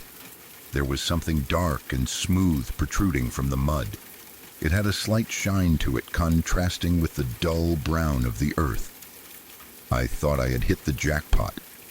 My mind immediately went to Civil War relics, maybe part of an old rifle stock or a cannonball or something equally great.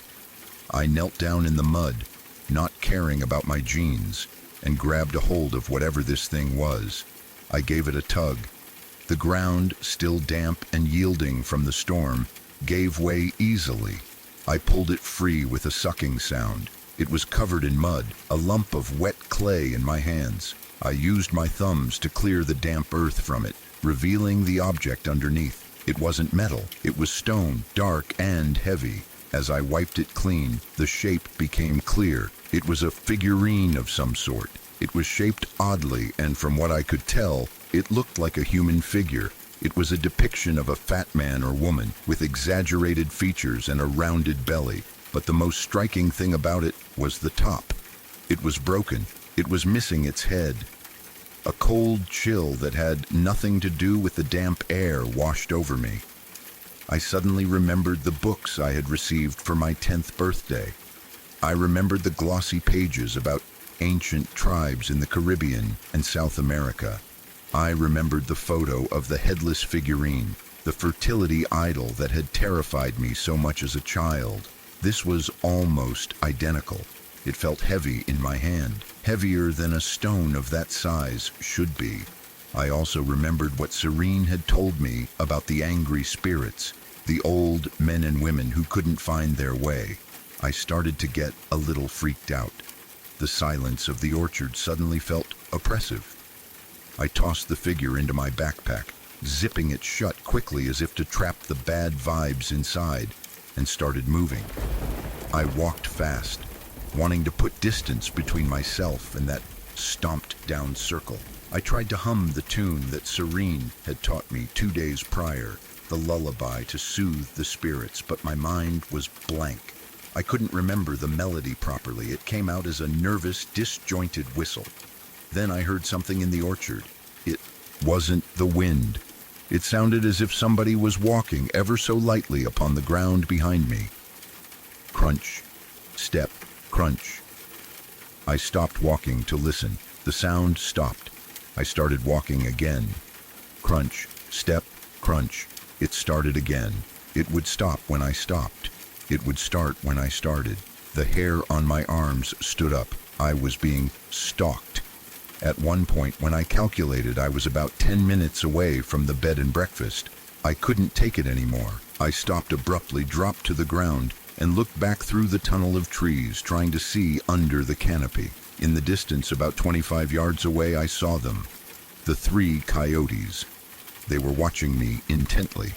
They had lowered their heads, their bodies low to the ground in a predatory crouch. They weren't just wandering anymore. They were hunting, or at least escorting me. When I stood up and began walking again, they started tracking me again, matching my movements perfectly. I decided to test them. I walked very, very slowly. They walked very, very slowly, lifting their paws with exaggerated care. I picked up my pace, almost jogging. They picked up their pace, trotting silently to keep the distance constant. Panic was starting to set in. I was just a kid with a bag of arrowheads and a stolen beer, being trailed by a pack of wild animals. And then, cutting through the fear, I heard humming. It was a deep, melodic sound, drifting through the trees. The coyotes picked up their ears, swiveling them toward the noise. I looked ahead and saw Serene in the distance, walking along the edge of the property, coming my way. She was wearing a long shawl wrapped around her shoulders. Relieved, I almost ran toward her. The coyotes still followed, undeterred by her presence.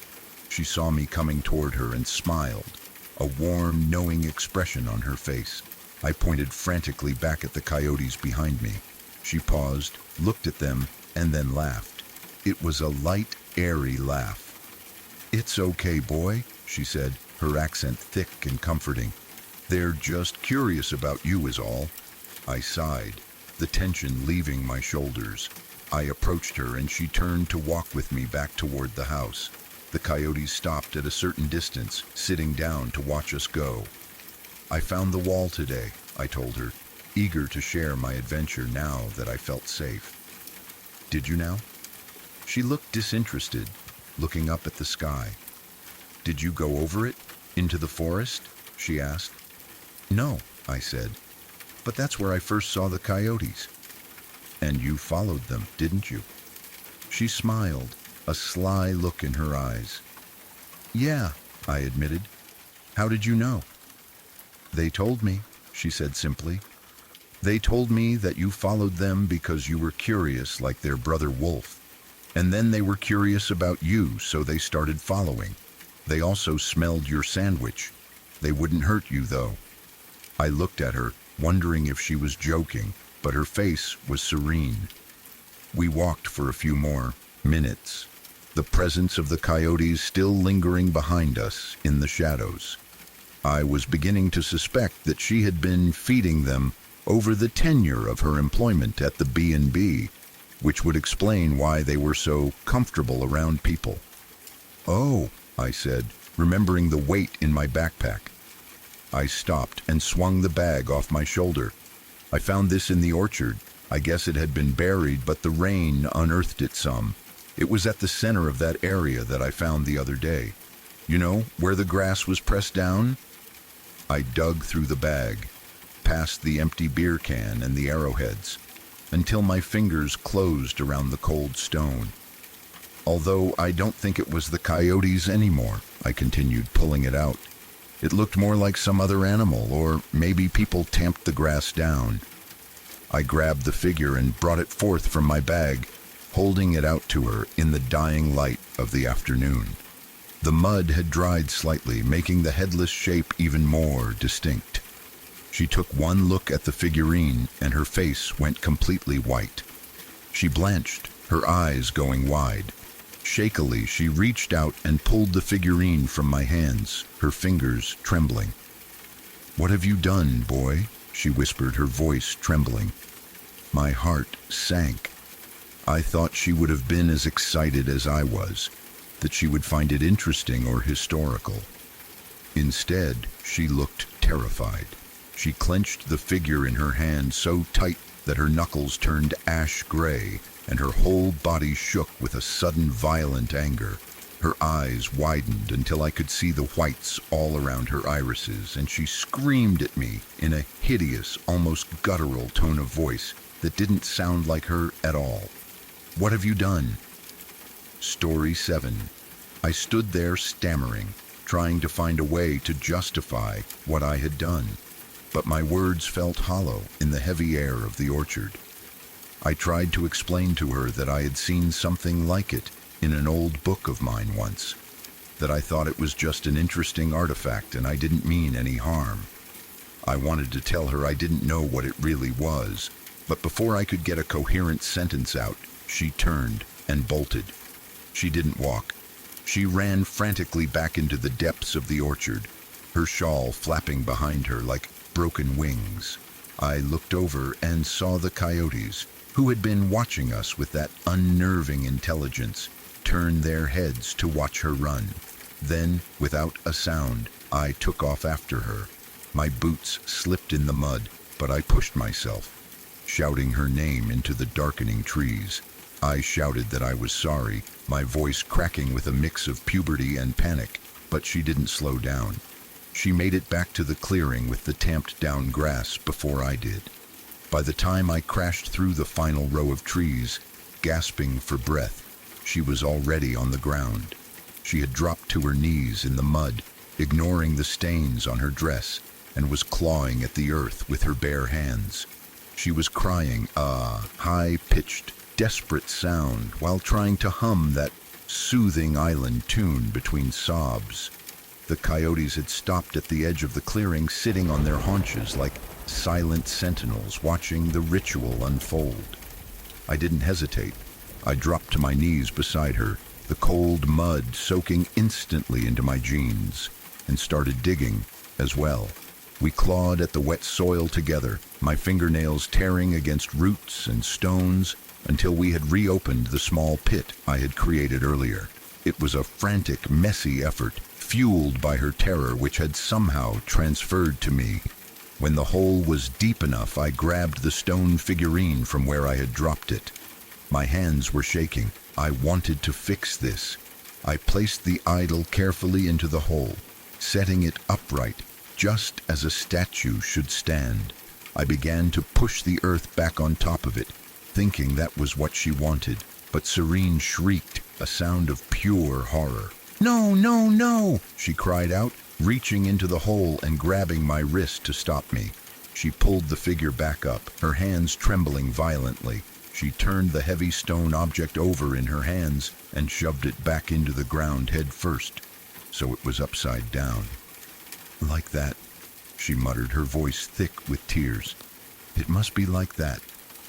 She fell back onto her rear, exhausted, and covered her face with her hands, rocking back and forth while she hummed and cried. I didn't ask questions. I quickly covered the inverted figurine with the loose mud, packing it down tight with my palms until the ground was flat again. When I was done, I looked around the clearing. The coyotes were nowhere to be seen. They had vanished as silently as they had arrived, leaving us alone in the twilight. Serene was still crying, her body shaking with every sob, that island tune broken and dissonant coming from her lips. I sat there in the mud next to her, searching my mind for the right words of apology, for something that could fix the fear I saw in her eyes, but there were none. I was just a stupid kid who had touched something he shouldn't have. After a moment, she scooted over closer to me. She wrapped her thin arms around me, seeking comfort as much as giving it. I didn't pull away. I leaned into her and began humming the tune with her, a low rumble in my chest, trying to harmonize with her shaky soprano.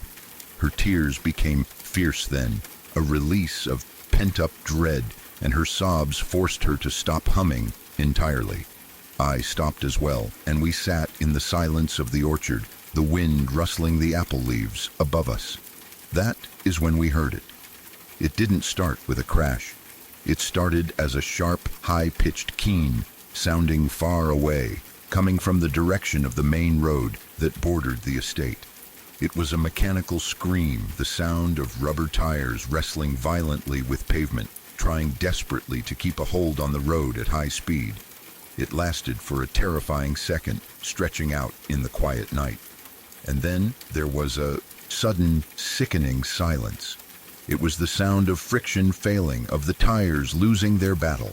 That split second of silence was heavier than the scream, and then it was followed by a heart-wrenching, solid crash. It wasn't the sound of metal scraping along a guardrail, or the shattering of glass skittering across the asphalt like insects. It was a dull, wet, vomit-inducing crunch. It was the sound of a heavy object coming to a sudden, violent stop against something that would not move. Serene stopped crying instantly. She went perfectly silent, her head snapping up toward the road.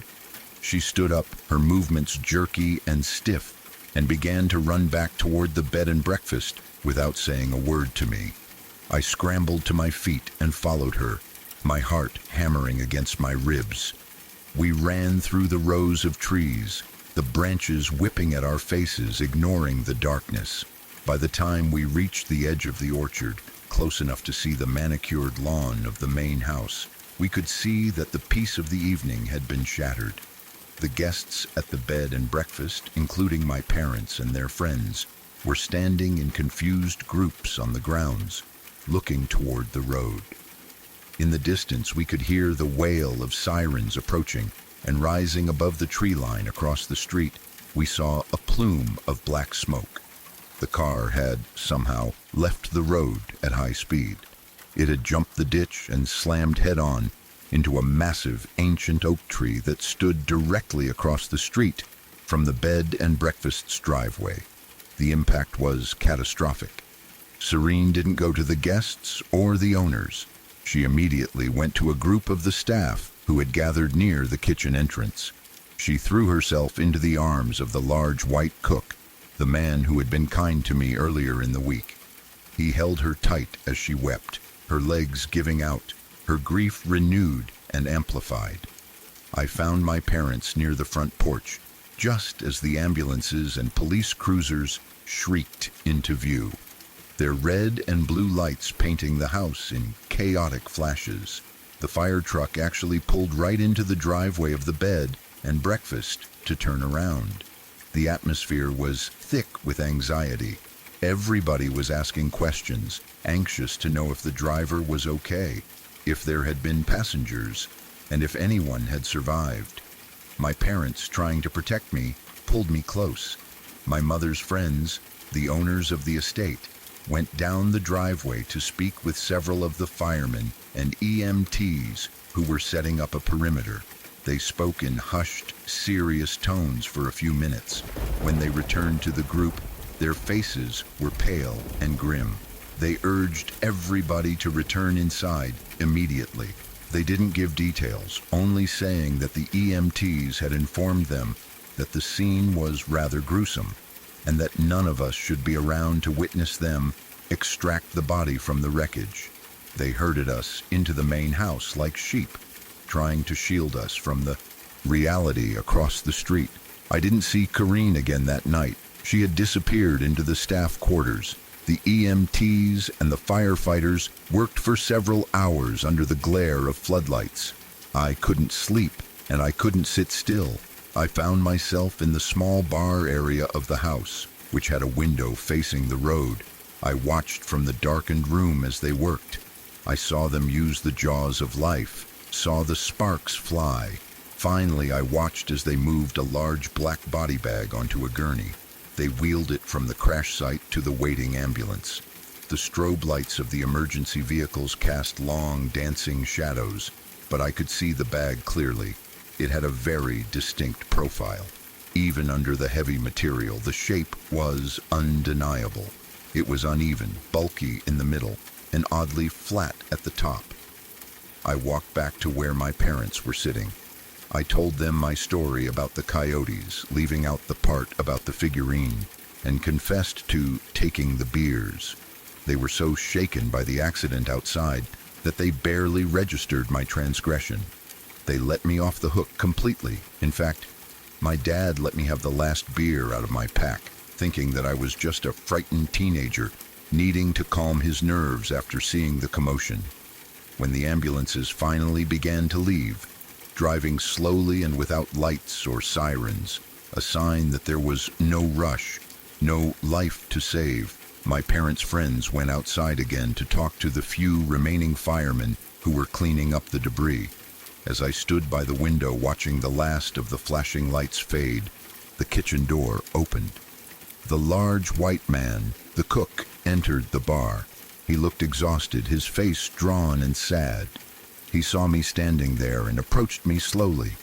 He sighed, a heavy, rattling sound in his chest. "Terrible thing, isn't it?" he asked, looking out the window at the scarred tree across the road. I looked up at him, gripping my warm beer can. "Yeah," I said softly. "I wonder what happened." He grimaced, a flicker of pain crossing his face, and looked down at me. "There are many bad things in the orchard," he said, his voice low. He nodded at me, a gesture that felt like an accusation and a lesson wrapped in one. "You understand that Serene's upset, right? You know why?" I shook my head, feigning ignorance, though a pit was opening in my stomach. "The spirits will be very angry now," he said. "Very angry." I swallowed hard and nodded. "Tell her I'm sorry?" I asked, my voice barely a whisper. He considered it for a moment, looking at me with a mix of pity and sternness. Before turning to leave back toward the kitchen, he replied, "The orchard is big and there are many curious things in it, but curious boys don't belong there." He walked out of the room, leaving me alone in the dim light. Just then, the front door opened and my mom's friends returned from the driveway. They walked into the common area where my parents were waiting. They looked shaken to their core. "That's a horrible thing to hear," Scott, the husband, said, running a hand through his hair. "Tragic," his wife replied, her voice trembling. My parents stared at them for a moment, waiting for the news. The fire truck had finally left, leaving the road dark and empty. "What happened?" my dad asked, breaking the silence. I turned from the window, looking at the adults. The image of the headless stone idol and the shape of the body bag merged in my mind with a terrifying clarity. I knew the answer before they spoke. "A pregnant woman was beheaded and died in the crash," I said from the window. My voice sounded strange, detached, as if someone else were speaking through me. The room went dead silent. They all turned to look at me, their eyes wide with shock and confusion. My mother's friend took a step toward me, her face pale. "How did you know?" she asked.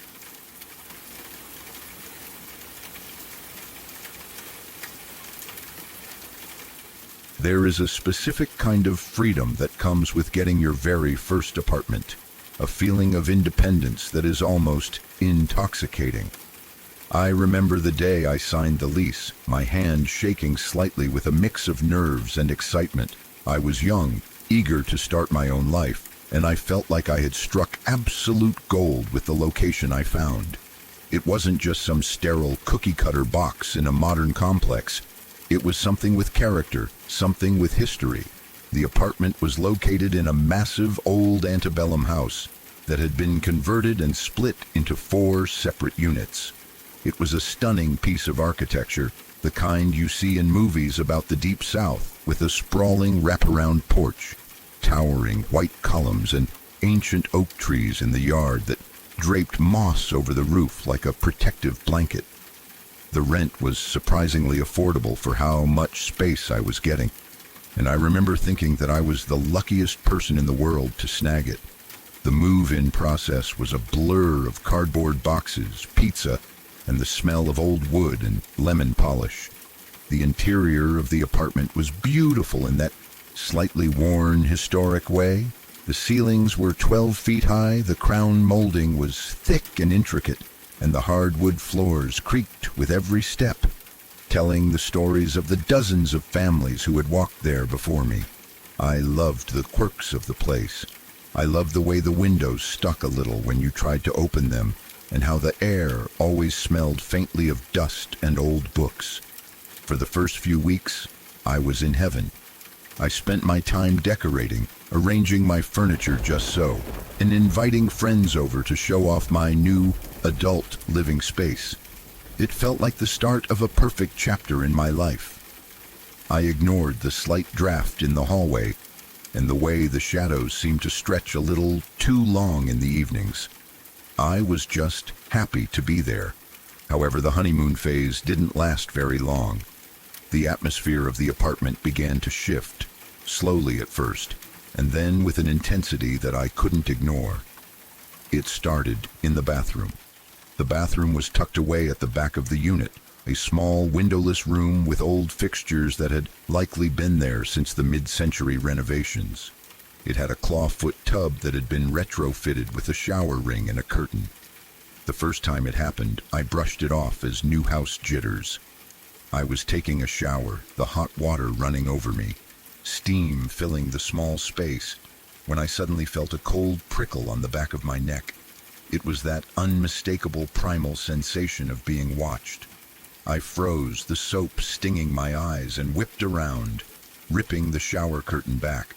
Of course, the bathroom was empty. The door was locked. I laughed at myself, thinking I was watching too many horror movies, and finished my shower. But the feeling didn't go away. In fact, every time I stepped into that bathroom, the anxiety would spike. It became a ritual of fear. I would lock the door, check behind the curtain before I got in, and try to shower as quickly as possible.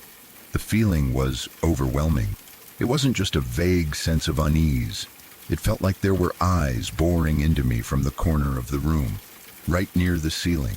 It felt heavy and oppressive, like someone was standing right on the other side of the thin plastic curtain, holding their breath, just waiting for me to close my eyes. I started to dread the basic act of getting clean. I would stand there under the spray, my heart hammering against my ribs, unable to relax for even a second. I tried to rationalize it. I told myself it was the acoustics of the old house, or the way the ventilation fan rattled, but deep down, I knew it was something else. Then the dreams started. If the shower was bad, the nights became a nightmare. It began innocently enough, which is almost worse when I look back on it. I would fall asleep in my bedroom, which was down the hall from the bathroom, and I would find myself in a dreamscape that looked exactly like my apartment, but slightly different. The lighting was dimmer, the furniture was older. In these dreams, I would see an old lady. She was small and frail, with wispy white hair and a face that looked soft and grandmotherly. She was always wearing the same thing, a long, flowing pink nightgown with lace around the collar. It looked like something from the 1950s, elegant but worn. In the beginning, she just looked sweet. She would stand at the end of the hallway or in the corner of my bedroom, just watching me with a gentle expression. She would beckon to me with a bony hand, waving me over. I would hear her voice in my head, soft and raspy, saying, "You should come with me." She never said where. She never explained what she wanted. She just wanted me to follow her. In the dream, I would feel a strange compulsion to go to her, a mixture of curiosity and pity. I would take a step toward her, and then I would wake up, usually sweating and tangled in my sheets, with the echo of her voice still ringing in my ears. I tried to dismiss it as stress. I figured the old house was just seeping into my subconscious.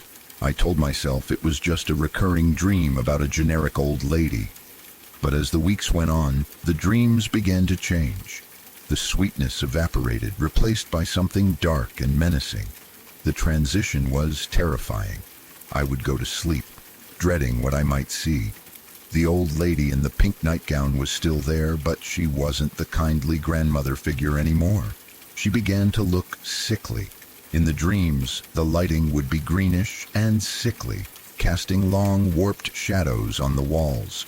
She would appear closer to my bed now, looming over me. Her once soft face was now twisted and wrong. Her skin looked gray and papery, pulled too tight over her skull.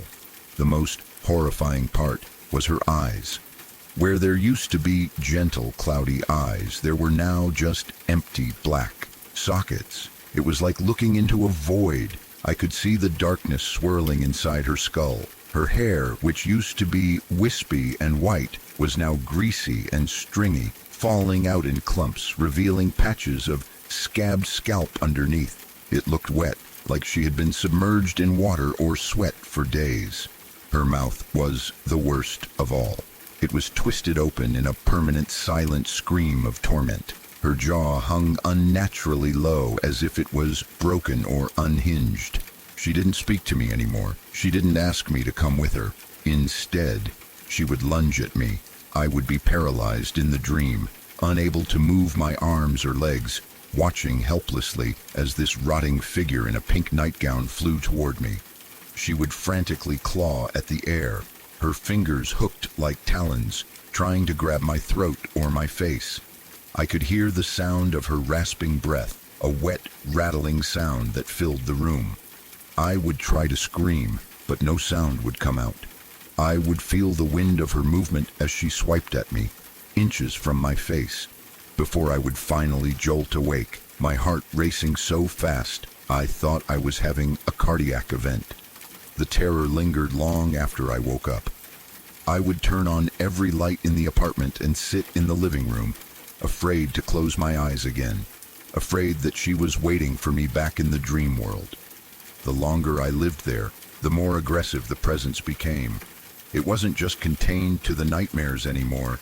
It bled into my waking life, specifically back in that bathroom. The feeling of being watched increased dramatically. It went from a creepy feeling to a physical sensation of danger. The air in the bathroom would turn freezing cold, even when I had the hot water running full blast.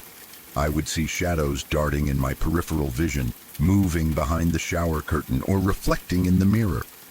I became convinced that if I looked into the mirror too long, I would see her standing behind me, her empty sockets staring into mine. By the time I was nearing the end of my lease, I was a nervous wreck. The bathroom had become a place of pure terror for me.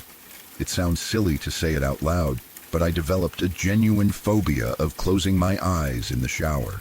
I was terrified that if I blinked for too long, or if I closed my eyes to rinse the shampoo out of my hair, I would open them and she would be there. I had this overwhelming, irrational feeling that I was going to die in there. I felt like if I let my guard down, if I stopped watching the room for even a second, she would get me. I felt like I would lose my soul or be dragged away to wherever she wanted to take me in those early dreams. I started washing my hair with my eyes wide open, letting the soap sting and burn, just so I wouldn't have to embrace the darkness. My showers became 30-second panic attacks. I would jump out, towel off frantically, and run out of the bathroom, slamming the door behind me. I decided I couldn't stay there anymore. The cheap rent and the beautiful architecture weren't worth my sanity. I didn't renew the lease. I packed up my boxes with a sense of urgency that I hadn't felt when moving in. I wanted out. I wanted to be somewhere modern, somewhere without history, somewhere that didn't smell like old dust and fear. The day I moved the last box out, I felt a physical weight lift off my shoulders. I drove away from that antebellum house without looking back, feeling like I had escaped a trap. A few months after moving out, I settled into a new place and started to feel like myself again. The nightmares stopped, and I could finally take a shower without keeping a weapon within reach. One afternoon, I was catching up with a friend of mine who had recently moved into the neighborhood where my old apartment was. He had actually rented a house directly across the street from that old antebellum mansion. We were having coffee, just chatting about life, and the topic of my old apartment came up. I was feeling brave enough to talk about it, trying to laugh it off as me just being paranoid and stressed at the time. I told him about the creeping feelings, the shower phobia, and the crazy dreams about the lady in the pink nightgown. I expected him to laugh and tell me I had an overactive imagination. Instead, his face went completely pale. He put his coffee cup down and looked at me with a serious expression. He told me that he had another friend, a guy I didn't know, who used to live in that same building several years ago. Specifically, this guy had lived in the unit directly above mine. My friend told me that the tenants in the building all knew the history of the place, a history that the landlord had conveniently left out when I signed the lease. Apparently, my specific apartment, Unit 4, was infamous. Years ago, an elderly woman had lived there alone. She was known for being a bit of a recluse, rarely leaving the apartment. She had died in there. It wasn't a peaceful death in her sleep. She had suffered a medical episode, a stroke, or a heart attack, and had collapsed in the bathroom. Because she lived alone and had no family checking on her, she wasn't found for weeks. She had died alone, confused and in pain, likely wearing her nightclothes. My blood ran cold. The bathroom, the place where the feeling was the strongest. The place where I felt like I was being watched by eyes that weren't there. My friend continued telling me that since her death, nobody else had wanted to live in that unit for more than a couple of months at a time. It had a revolving door of tenants. People would move in, enticed by the low rent and the cool architecture, and then they would break their lease and leave in the middle of the night, without explanation. I was one of the longest-lasting tenants, apparently. He told me that the friend who lived upstairs used to hear things coming from my apartment when it was empty. Walking, pacing, and sometimes the sound of a woman crying or screaming. I sat there in the coffee shop, feeling sick to my stomach. The lady in the pink nightgown wasn't a figment of my imagination. She was the previous tenant. The frail, sweet version of her was how she wanted to be seen, or maybe how she was before the end. The terrifying, rotting version with the screaming mouth. That was the reality of her death. That was the trauma of dying alone on the bathroom floor, waiting for help that never came. The invitation to go with her took on a much darker meaning. She was lonely, trapped in that apartment, and she wanted company. The story didn't end there, though. A few weeks after that conversation with my friend, I got a text from him. He sent me a link to a news article. I clicked it and saw a picture of the old antebellum house. It was engulfed in flames. The building had recently burned down to the ground. Firefighters had battled the blaze for hours, but the old, dry wood of the structure went up like kindling. The article stated that the fire investigators had traced the source of the blaze. It hadn't started in the attic or the basement. The fire had started in my old apartment. Specifically, they believed it originated in the back of the unit, near the bathroom. They never determined the official cause. There was no electrical fault found, no candles left burning, no gas leak. It just ignited. When I saw the photo of the flames tearing through the roof, I didn't feel sad about the loss of the historic building. I felt a cold chill ripple through my entire body. I thought about the rage I had sensed in those final dreams, the clawing hands, the tormented scream. I thought about the feeling of impending doom I had in the shower. If these stories feel familiar, there's a reason. Most people have experienced something they don't talk about. If you're still listening, leave a like and subscribe. It helps keep stories like these alive. And if something has ever followed you home, send it in. Let's continue. This happened about 10 years ago when I was a freshman in college. Back then, everything felt new and overwhelming. New campus, new people, new routines, new freedoms, and new responsibilities I didn't fully understand yet. I remember the excitement I felt moving into the dorms for the first time. The building itself wasn't anything special, just another brick structure with narrow windows and long hallways that echoed. But to me, it felt like the beginning of my real adult life. I arrived early in the morning on move-in day, dragging my boxes and duffel bags up the stairs. I was the first person in my dorm room. The door was propped open, sunlight streaming through the window and casting long rectangles of light across the empty tile floor. There were 2 beds, 2 desks, 2 dressers. Mine was on the right, his was on the left. I set my stuff down and claimed my side without hesitation. I had already contacted my assigned roommate weeks before. and we'd exchanged messages trying to coordinate who would bring what. Mini fridge, microwave, rug, fan, normal college room stuff.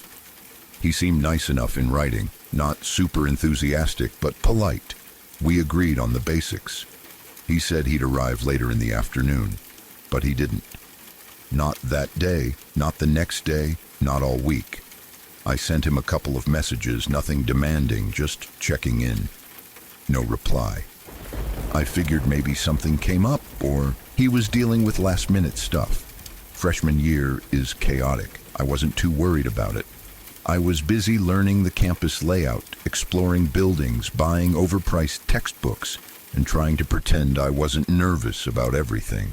Then, on the 8th day, exactly 1 week after move-in, I came back to the dorm after my last class of the day. My backpack was heavy, my brain was fried, and all I wanted was to sit down for a bit before tackling homework. I pushed the door open and froze. He was there. Sitting on the bed on the left, the bed that had been empty all week, was a guy.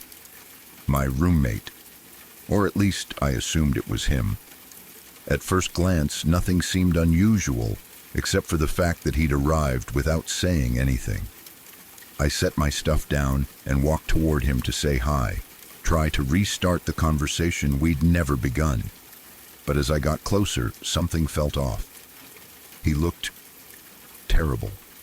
Pale, thin, washed out in a way that made me instinctively take half a step back. His cheeks were hollow, dark circles under his eyes so deep they looked bruised. The skin on his face was grayish, like he hadn't seen sunlight in a long time. If I saw someone who looked like that today, I'd assume they'd just come out of a hospital or were recovering from some serious illness. I didn't want to catch anything, so I kept a little distance. I tried to be friendly anyway. "Hey," I said lightly.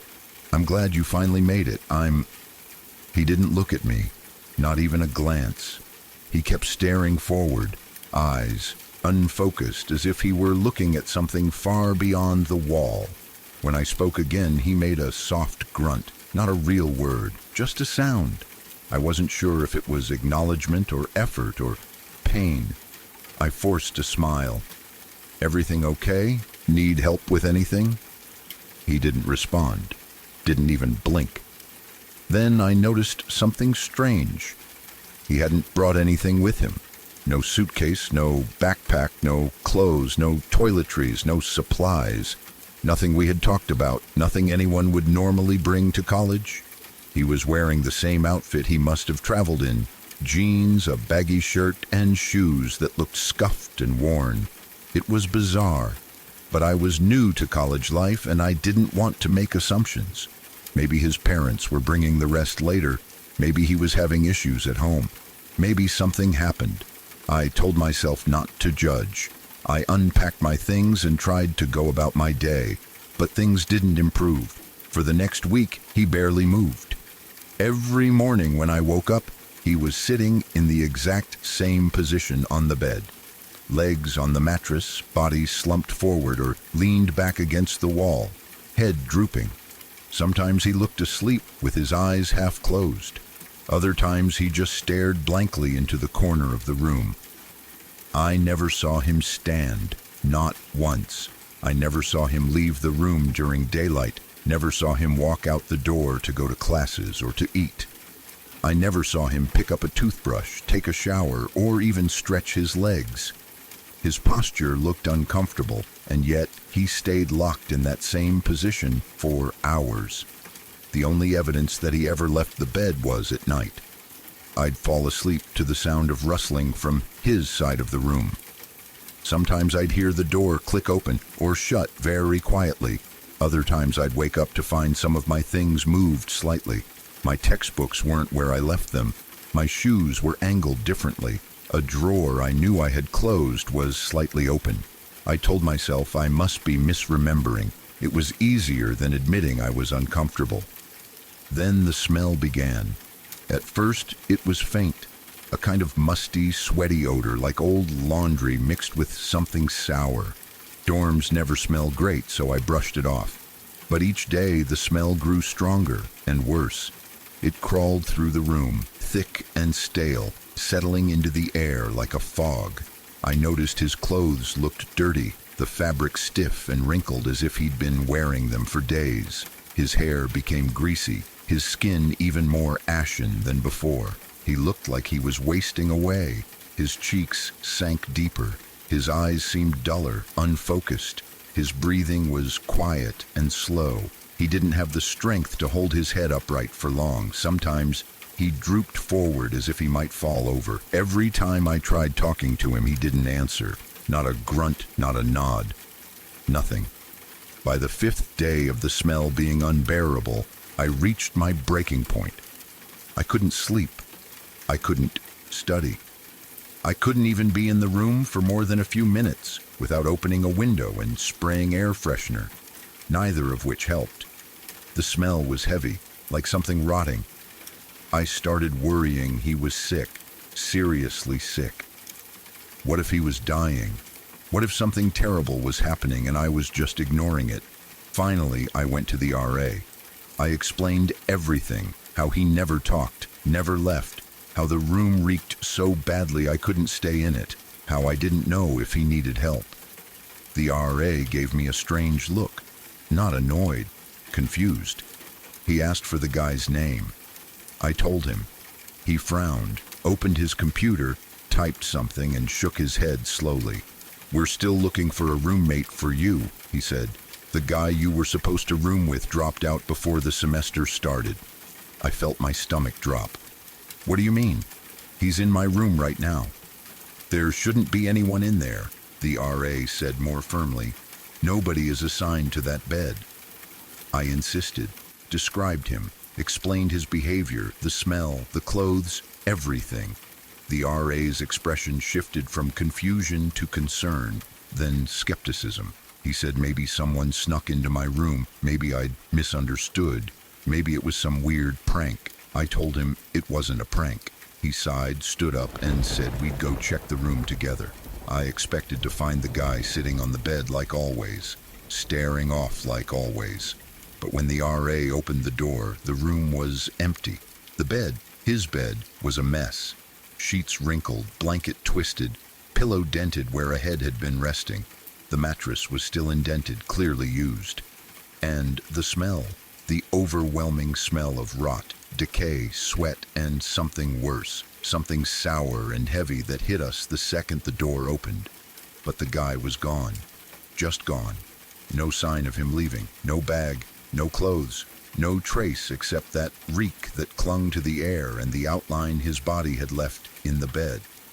The RA stepped back, covering his nose, glaring at me like I had somehow caused this. He muttered something about cleanliness and sanitation and told me I should have asked for help sooner, even though I just had.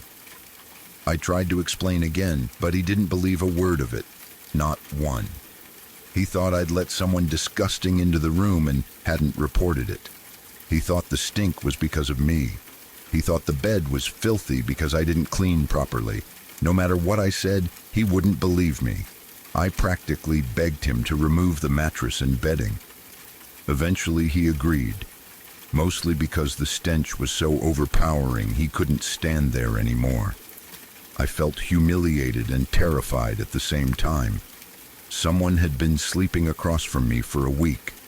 Someone whose name I didn't know, someone I wasn't even sure was alive half the time, and he had vanished without a trace.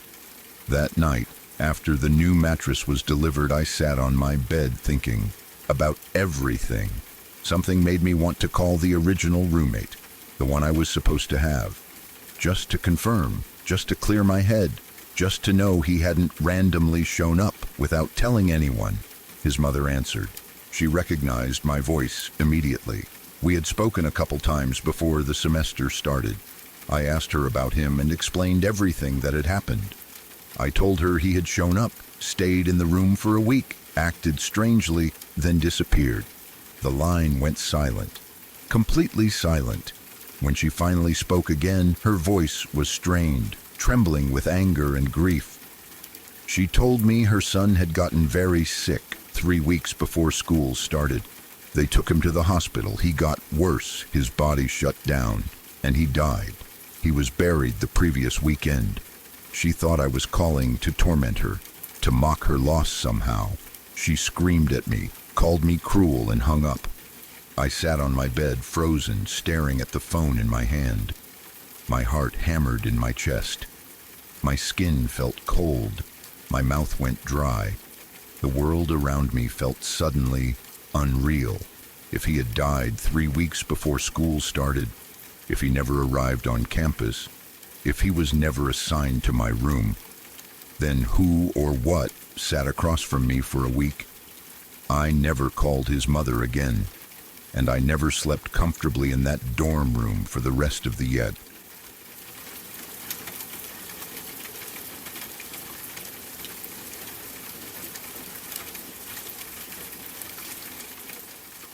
In 2018, during my time in Hawaii, there was a girl I really liked. She was easy to talk to, fun to be around, and had this calm presence that made everything feel lighter. I spent weeks debating whether I should ask her out. Finally, one warm evening, I gathered enough courage to ask if she wanted to go on a date with me. To my relief and surprise, she said yes. We went to a restaurant first, had some wine, talked, laughed. Everything felt easy between us. After dinner, neither of us wanted to end the night just yet. She suggested we go somewhere quiet, somewhere peaceful. A beach, maybe. I mentioned Mokapu Beach, which isn't far from Honolulu. Not the most known spot for tourists, but quiet and beautiful at night. So around 11 p.m., we drove out there. The moment we stepped onto Mokapu Beach, everything felt still. Not threatening, just still. The air was warm with a hint of salt. The sky was cloudless, and the moon hung huge and bright over the water. The sand felt cool under our feet. There were no people around, no cars driving by, no music from distant bars. It felt like the entire beach belonged to us. We spread out a blanket on the sand and lay down side by side, listening to the waves roll in and out. We talked about our families, our childhoods, and the random things life had thrown at us. She told me about growing up on the mainland, and I told her how Hawaii already felt like a dream compared to where I came from. Hours passed without us noticing. We weren't tired.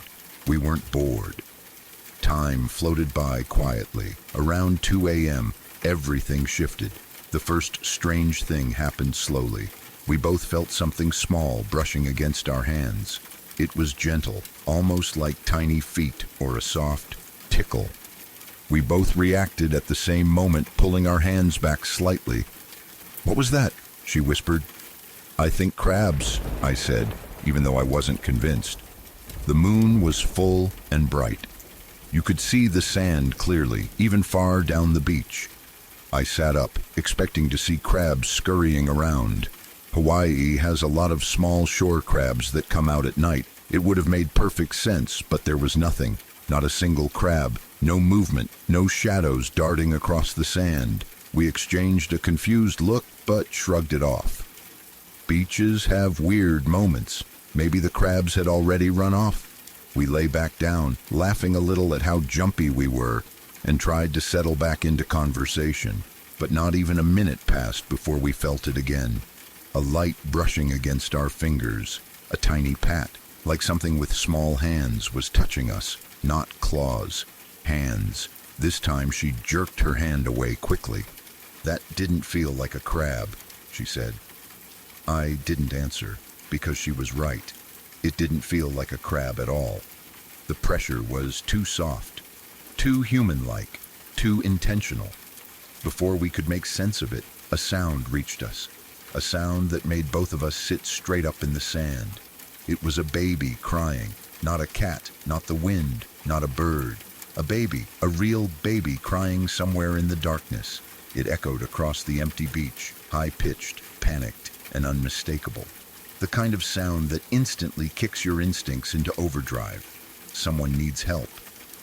But this was 2 a.m. on a nearly abandoned beach, miles away from any houses. The nearest home was about 5 miles inland. She looked at me with wide eyes, fear spreading across her face. "Do you hear that?" "Yeah," I said quietly. The crying continued, rising and falling like a real infant's wail. We both turned toward the sound, scanning the area, expecting, hoping to see someone walking down the shoreline, or maybe another couple, or maybe a stranded family. But the beach was completely empty. Water, sand, moonlight, nothing else. We listened again. The crying grew louder, then softer, then louder again, like it was moving. We tried to convince ourselves it was a cat. Cats sometimes make crying sounds, but whenever we looked toward where the sound came from, there was no movement, no animal, nothing. Then, just as we tried to reassure ourselves, we felt the brushing on our hands again. This time, it lingered. She squeezed my arm. "Let's go," she whispered urgently. I didn't argue. We stood, gathered our things as quickly as we could, and walked back toward the parking lot. The crying faded behind us, but the feeling of being touched, those invisible tiny hands, stayed in the back of my mind the entire way. My chest felt tight. My heart beat harder than normal. Everything in me screamed that we were not supposed to be there anymore. When we finally reached the car, we both let out deep breaths we didn't even know we'd been holding. The moment I started the engine, we left Mokapu as fast as I could safely drive. For 2 months, I didn't think about it much. I chalked it up to crabs, to weird nighttime sounds, to nerves. Hawaii's nights play tricks on people sometimes. The darkness feels thicker there, the silence sharper. I didn't want to believe anything supernatural had happened. Then, 2 months later, everything changed. I was sitting in a hair salon getting a haircut. The stylist was a local woman in her early 40s who had lived on the island her whole life. We always ended up talking through the appointment, but that day our conversation turned to Hawaiian legends. Night marchers, burial grounds, cursed places you should never enter, the history tied to certain valleys. Eventually, she mentioned Mokapu. My ears perked up immediately. "What's so scary about Mokapu?" I asked casually, more out of curiosity than anything else. She paused before answering, lowering her voice slightly, even though it was just the two of us. "A long time ago," she said, "Hawaiians used to take deformed babies there." She hesitated, then continued. "They killed them at Mokapu. The beach was one of the places where unwanted or sick infants were taken. Locals say their spirits still linger. Some people claim that if you stay long enough, you'll hear them crying." A chill ran through my entire body. My scalp tingled even though she was touching it already. I felt every hair stand up, goosebumps creeping down my arms and legs. I thought she was just telling a legend, an old story. But then she added quietly, "I heard it once myself. Years ago, late at night, baby crying, clear as day. Creepiest thing I've ever experienced." I swallowed hard. My throat felt tight. I wasn't sure whether to speak or stay silent, but the truth pushed its way out. "I've been there. I heard the crying too." She froze. I explained exactly what had happened, the touching, the crying, the emptiness of the beach. As I spoke, she kept nodding slowly, not even surprised. Her face wasn't skeptical. It was sympathetic, almost relieved that someone else had experienced something similar. "You shouldn't go back there at night," she told me softly. "Some places hold memories too strong to fade." Until that moment, I had no idea about Mokapu's history. Nobody had told me anything. I hadn't read about it. I couldn't have imagined it. The story she told was something I learned after the experience, not before. Even now, years later, it still gives me chills. I can still remember the sound of the crying echoing across the beach. I can still feel the light touch of something small brushing against my hands in the dark. And I still think about the fact that neither of us saw anything, nothing living, nothing moving, nothing that could explain what we felt. Hawaii is beautiful, but its beauty is layered with old stories, long, shadows, and spirits that linger longer than people expect. And I will never forget what happened that night on Mokapoo Beach.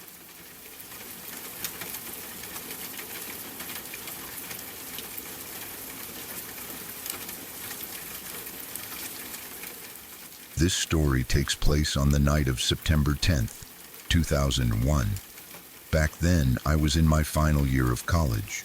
I lived off campus in a small apartment with uneven floors and a mattress that sagged in the middle. I didn't have early classes the next morning, so I stayed up late finishing a paper and then finally went to bed close to midnight. I wasn't stressed, I wasn't sick, nothing unusual happened that night. It was just a regular Monday evening, the kind you forget by the next day. And then I started dreaming. The first dream didn't begin the way most dreams do. There was no slow drift into darkness, no surreal transitions, no bizarre images that only make sense in a dream world. It felt real from the beginning, too real. I remember standing in a place I didn't recognize, watching an airplane fly low across the sky. At first, I didn't understand what I was seeing. The aircraft looked wrong somehow, off course, shaky, as if the pilot had lost control. Then the plane slammed into a huge metal structure. It wasn't like a dream where things feel symbolic or distorted. The impact felt violent, loud, powerful enough that I felt the vibration in my chest.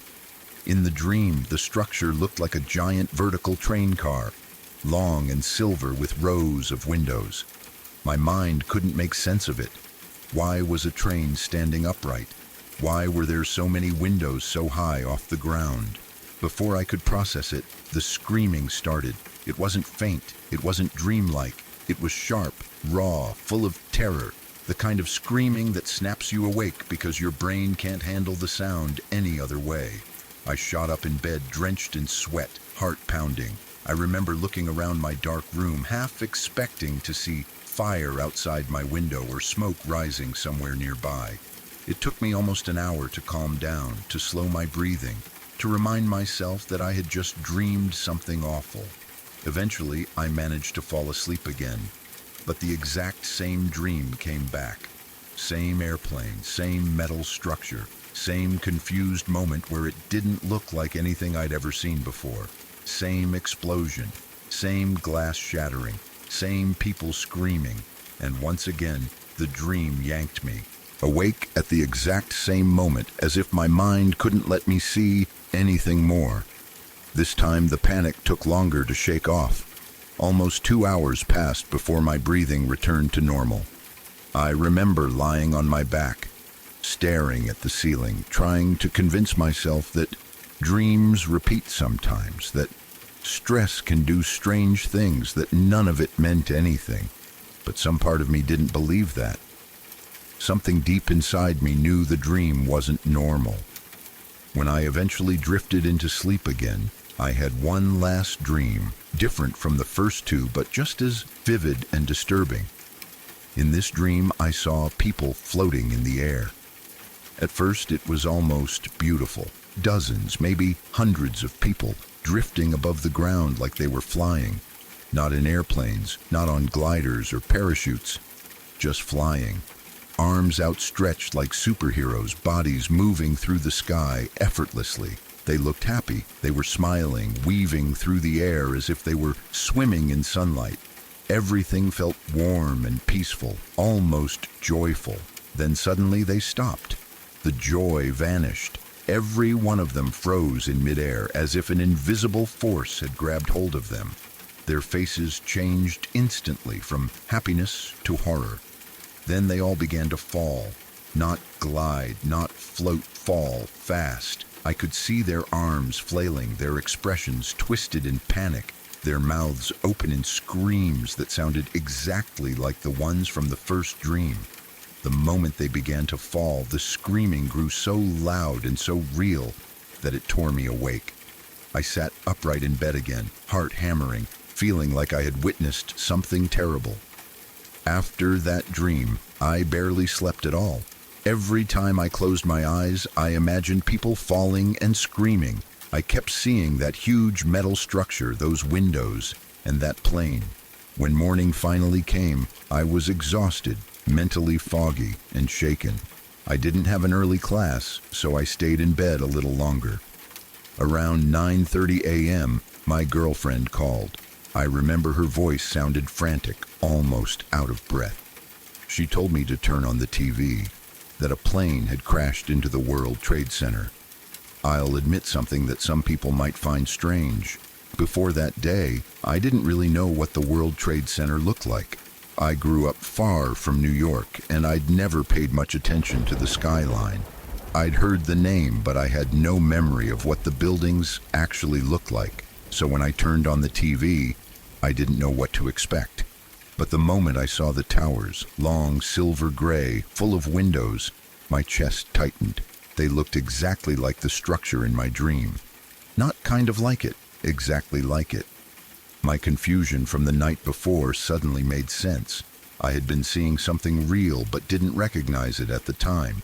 Then I saw footage of people falling, not flying, not drifting, falling, arms out, bodies tumbling, and every image on the TV screen connected wordlessly with the dreams I'd had just hours before. My stomach dropped. My hands started shaking. I turned the volume down because I couldn't bear to hear the screaming, real or imagined. The guilt hit me instantly. Not guilt because I caused anything. I'm not delusional. I know dreams don't create reality. But guilt because I had seen something so similar the night before and had done nothing. I didn't know what it meant. I didn't tell anyone. I didn't warn anyone. I didn't believe what I saw. I spent weeks wrestling with those thoughts. I didn't sleep well. I had nightmares every night. Faces falling through the sky, planes crashing, screams waking me up in the middle of the night. Sometimes I'd wake up thinking I was still dreaming. Other times I'd avoid sleep altogether because I was terrified of seeing those images again.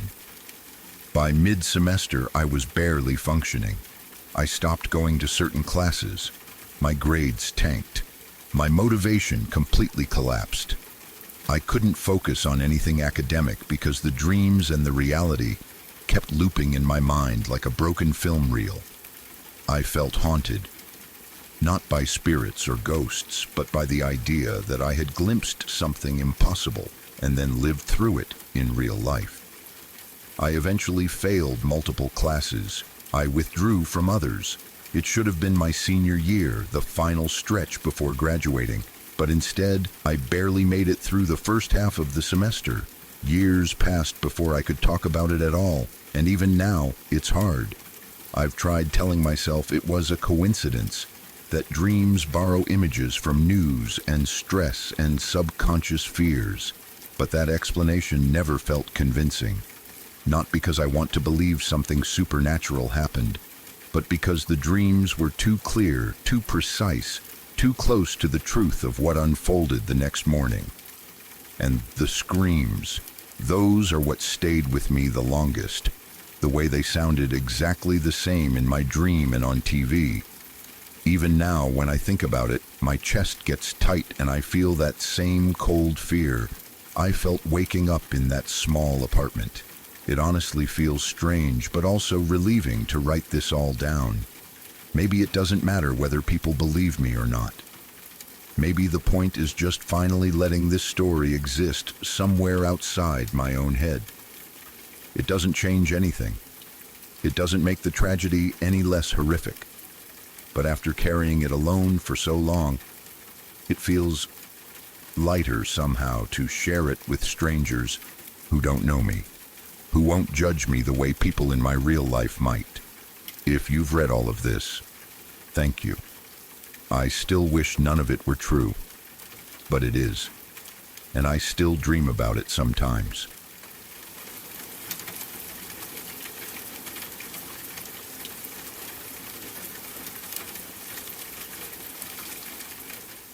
About 3 weekends ago, me and 3 old high school friends, Mike, John, and Alex, decided to go camping in Huntsville National Forest in Texas. We do this kind of trip at least once a year.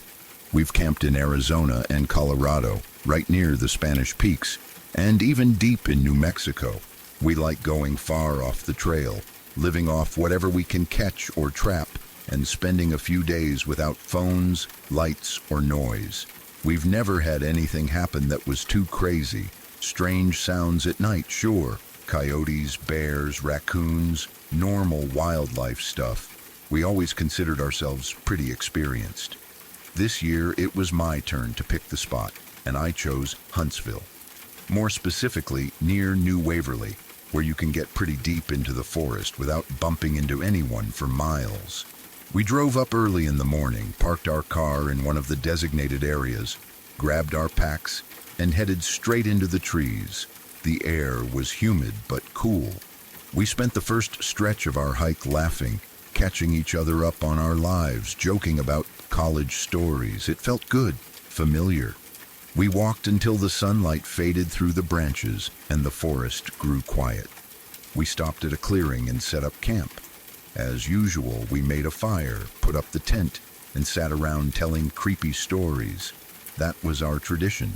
Every trip, as soon as the sun went down, we tried to scare each other with ghost stories, creature myths, weird encounters, whatever we could come up with. It never worked, at least not in any serious way. This time was different.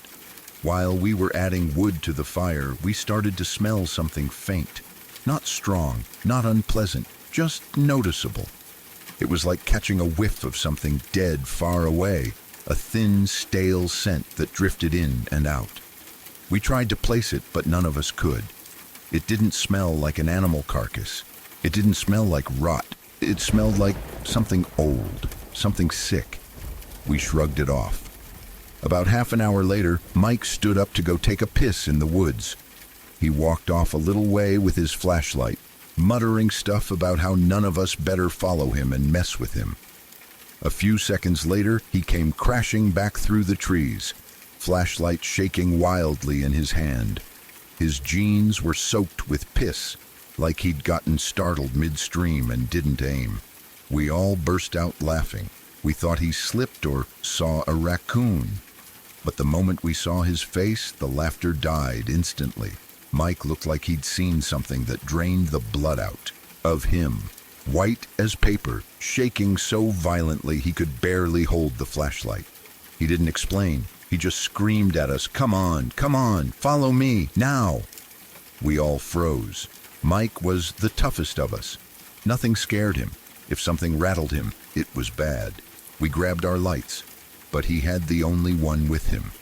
The rest of our gear was still by the fire.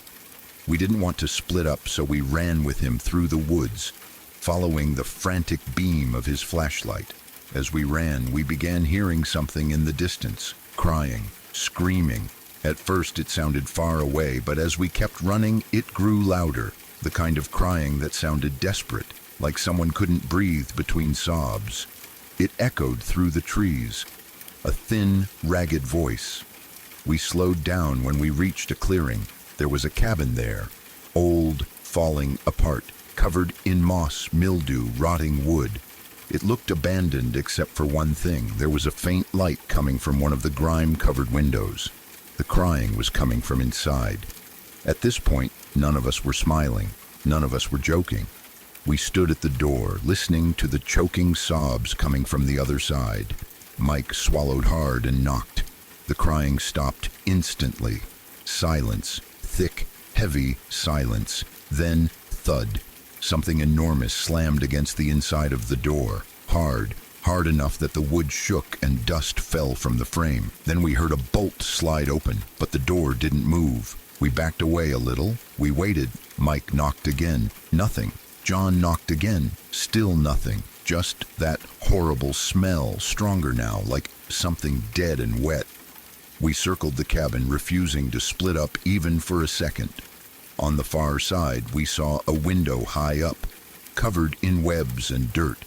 Alex volunteered to look inside. He was breathing heavily but trying to act brave. Me and Mike lifted him up slowly. We watched him wipe away some dust, lean forward and press his face to the glass. There was silence for 1 second, 2 seconds. Then Alex inhaled sharply. so sharply it sounded like he lost all the air in his chest at once. And he screamed. Not a startled scream, a scream of pure animal fear. He fell backward, crashing onto the ground, kicking and scrambling like he was trying to crawl out of his own skin. We all grabbed him, trying to get him to breathe, but he punched, clawed, screamed, and kept trying to run. His face was twisted with terror. We dragged him back to camp. The fire had burned low, so I threw wood on it, with shaking hands, needing something to do, anything to keep my brain grounded. Alex was hysterical, shaking, sobbing, babbling nonsense. Every few minutes he woke up from fainting and screamed again. None of us slept. We stayed up around the fire until sunrise, flinching at every sound, every shift of wind, every crack of a twig. The forest didn't feel like a forest anymore. It felt like something was watching us. When the sun finally rose, me and Mike went back to find the cabin, except it wasn't there. Nothing was there. No clearing, no foundation, no wood, no walls, no sign anything had ever stood there. But the smell was stronger, heavy, decaying, wrong. When we returned, Alex looked worse. He had chewed into the sides of his own mouth in the night, so much that blood had run down his chin and dried there. John looked half dead from exhaustion. Alex was shaking violently. He whispered, "We need to leave, now." We started packing when the sky suddenly grew dark. Thick clouds rolled in fast. Within seconds, rain was pouring down, like someone had dumped buckets of water from the sky. Alex panicked. He grabbed a huge stick, waving it at us. "If you don't leave everything and go right now," he screamed, "I'll knock you out and drag you."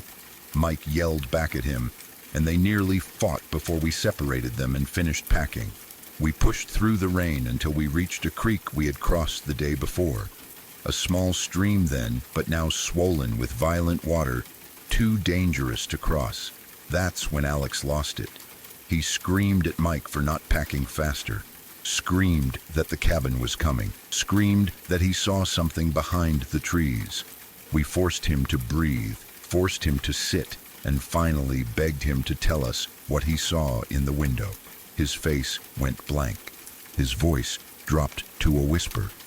When I looked inside, a face looked back at me. He swallowed. It matched my movement. When I leaned in, it leaned in too, and it smiled. His voice cracked. It had black eyes, a mouth too big. It kept smiling wider and wider, and then a shadow behind it lifted something, an axe or a blade, and it cut the face off. He trembled violently now. The skin stuck to the window, and the face, the cut-off face, laughed. It slid down the glass, laughing. We all stared at him. Even Mike looked shaken, though he tried to hide it. Then something floated past us in the creek. A doll, a soaked, mud-covered baby doll. Then another, then another. Old Barbie dolls, baby dolls, all worn, sun-faded, waterlogged, dozens of them drifting by like they'd been released upstream. Mike picked one up. It had a voice chip inside. It made a broken gurgling noise, then a warped laugh. Then it whispered something unintelligible. Mike threw it down instantly. We walked along the creek, searching for a safe place to cross. Shadows moved behind trees. At first, we all called bullshit on each other. Then we all saw it, all felt eyes on us. The sun dipped low, and then the cabin was suddenly in front of us again, right where it didn't exist an hour earlier. Mike snapped, "This is bullshit. I'm going inside." We begged him not to. Alex grabbed him, but Mike shook him off. Before he could step forward, we heard the dolls again. Hundreds, laughing, whispering, singing, all from somewhere deep in the trees. We ran, didn't talk, didn't think. We just ran. The smell grew stronger, decaying sweetness mixed with wet earth. Something screamed in the woods. Something else cried. The rain hammered down. We crossed the creek somehow. I don't even remember how. We reached the car exhausted, shaking, soaked to the bone. We drove without speaking except our own heavy breathing and the sound of the wipers. We almost reached the freeway when the road was closed for construction. A detour sign pointed down a narrow dirt road leading back into the woods. We turned toward it. A girl appeared. Young, pretty, long hair plastered to her face from the rain. She stumbled towards the car like she was hurt. She reached the passenger side. Her eyes were unfocused, her mouth slightly open. Alex didn't roll down the window. He locked the door instantly. The girl put her face right against the glass and smiled. Too wide, much too wide. We drove, fast. Mike screamed. Alex cried. John prayed. I don't remember breathing at all. We eventually found a road and floored it all the way back to Houston. When we reached my apartment, we didn't speak. We split without saying goodbye. That night, Mike texted me, "I'm going back." I begged him not to. He said it was all in our heads. A trick of fear, a shared hallucination, something explainable. He stopped replying after that, and now, I don't know if the cabin is real. I don't know if the girl was real. I don't know if what we saw followed us back. All I know is that I've never been that scared in my life. And something tells me the forest isn't done with us.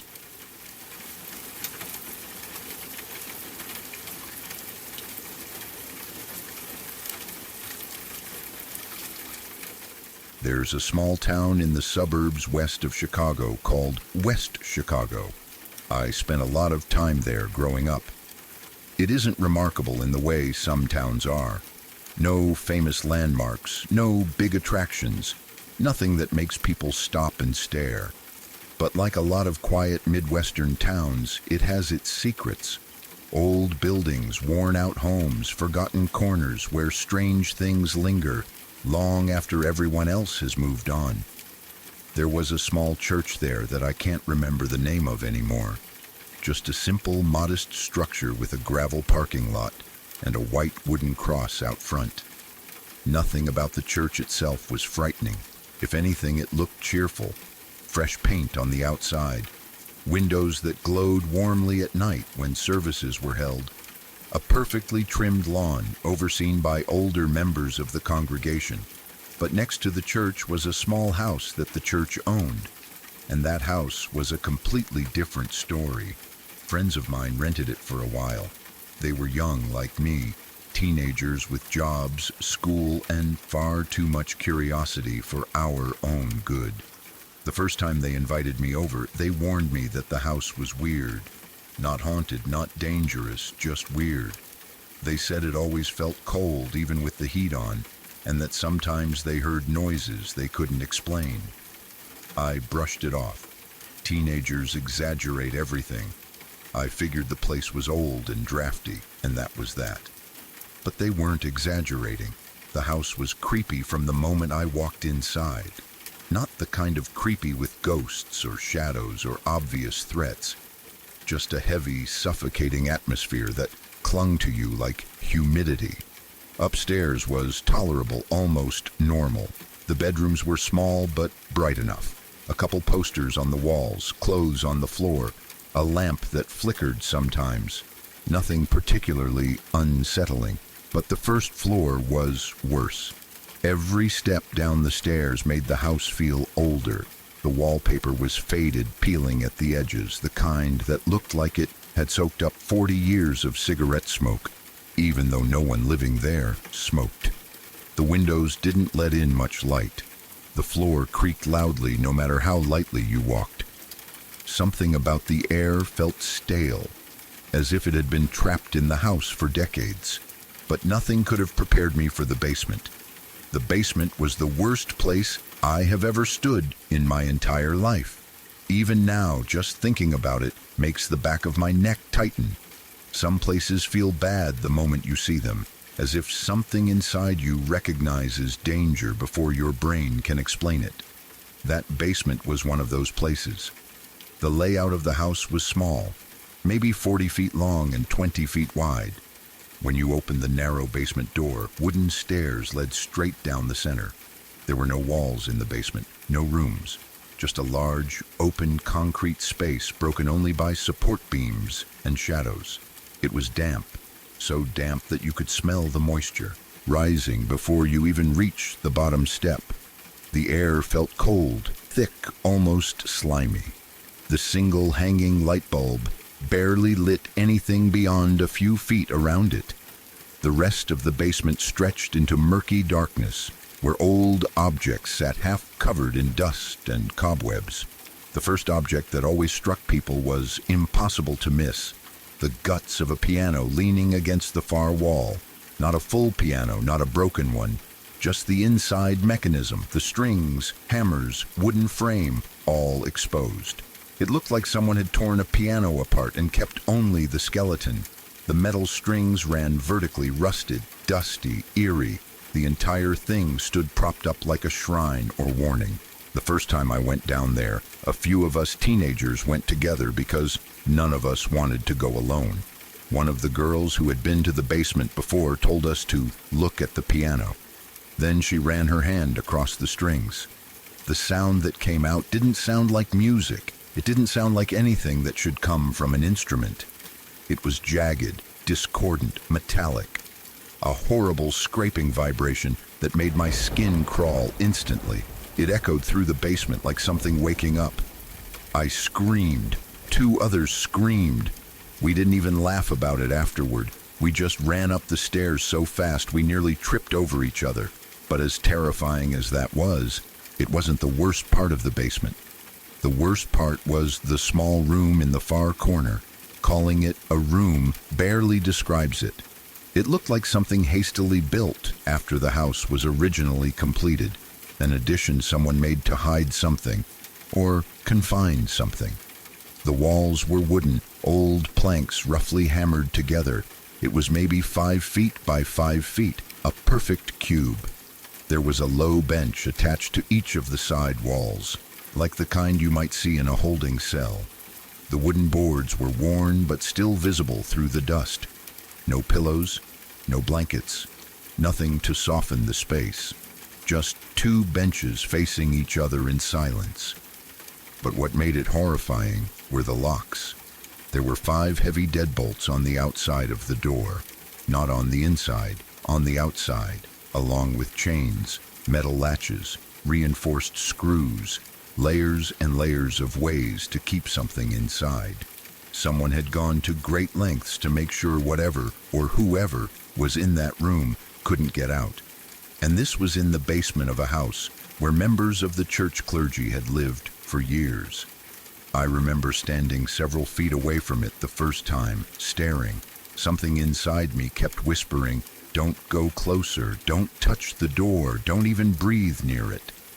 It wasn't just the locks, it was the feeling. Every instinct told me the room had held something terrible, something human, something suffering, something angry. The room didn't feel empty, even though it obviously was.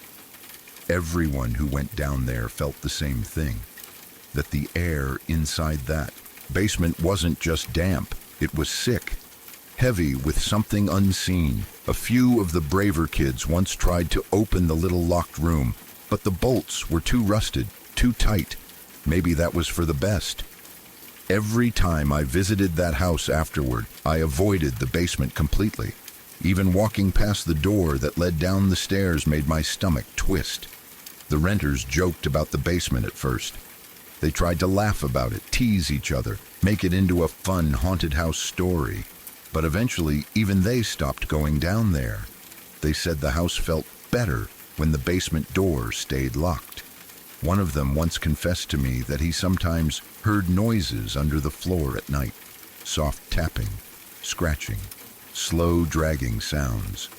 But he refused to open that door and check. They moved out not long after, not because anything dramatic happened, not because the house attacked them, but because the place wore them down. They said the air upstairs felt strange. The walls creaked too often. Shadows moved when they shouldn't. They had nightmares they didn't want to describe, and the basement always felt alive somehow, like the piano strings might vibrate even without anyone touching them, like the little room might shift, settling or breathing. After they moved out, The house sat empty. Last I heard, the church still owns it, but no one lives there anymore. The basement is still down there, still dark, still damp, still holding whatever stories the clergy never spoke about. I've seen scary movies, I've read horror novels.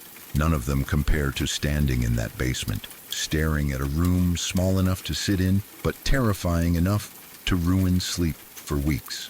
Some places feel haunted not because of ghosts, but because of what people did inside them. And I still think about that 5x5 room, locked from the outside, and wonder what the church needed to keep in there.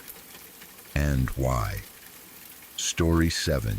Berkeley, California has a strange kind of charm to it. Old trees, quiet streets, charming homes pressed close together, porch lights glowing at night.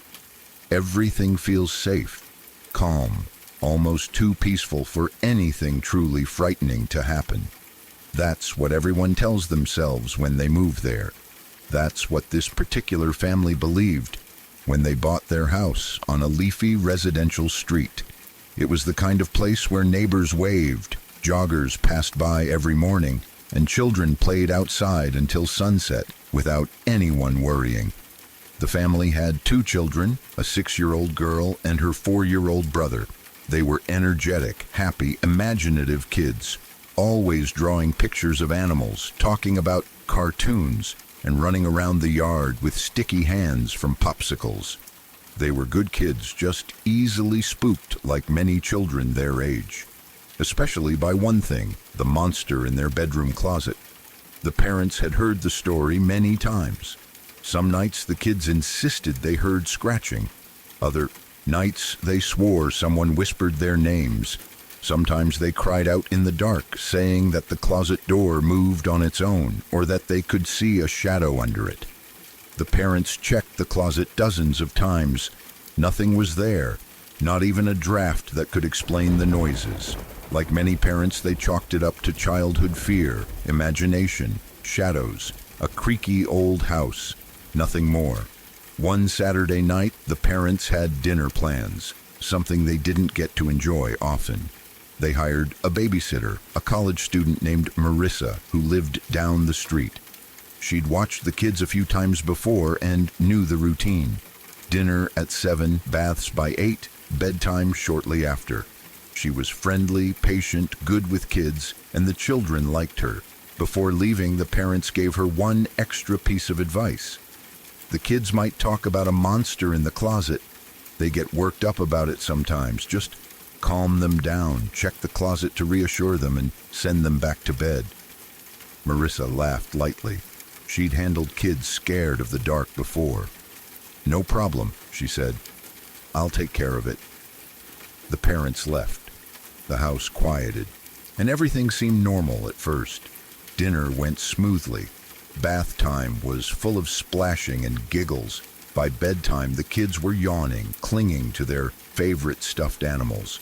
Marissa tucked them in, read a short story, kissed them on the forehead, and turned off the light. The soft glow of the hallway nightlight spilled into the room. Downstairs, she settled onto the couch, flipped through channels, and let herself relax. Babysitting was easy money when everything went right. It didn't go right. Maybe an hour passed before she heard small footsteps on the stairs. She looked up to see the 4-year-old boy standing at the bottom step, rubbing one eye with his tiny fist.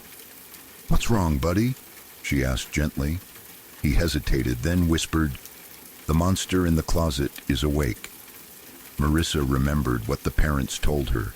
She smiled reassuringly. "There's no such thing as monsters. Come on, let's go tuck you back in." She carried him upstairs. The hallway felt a little colder than before, but she didn't think much of it. She placed him gently into bed, pulled the blanket up to his chin, and turned toward the closet. "See? Nothing scary," she said as she opened it.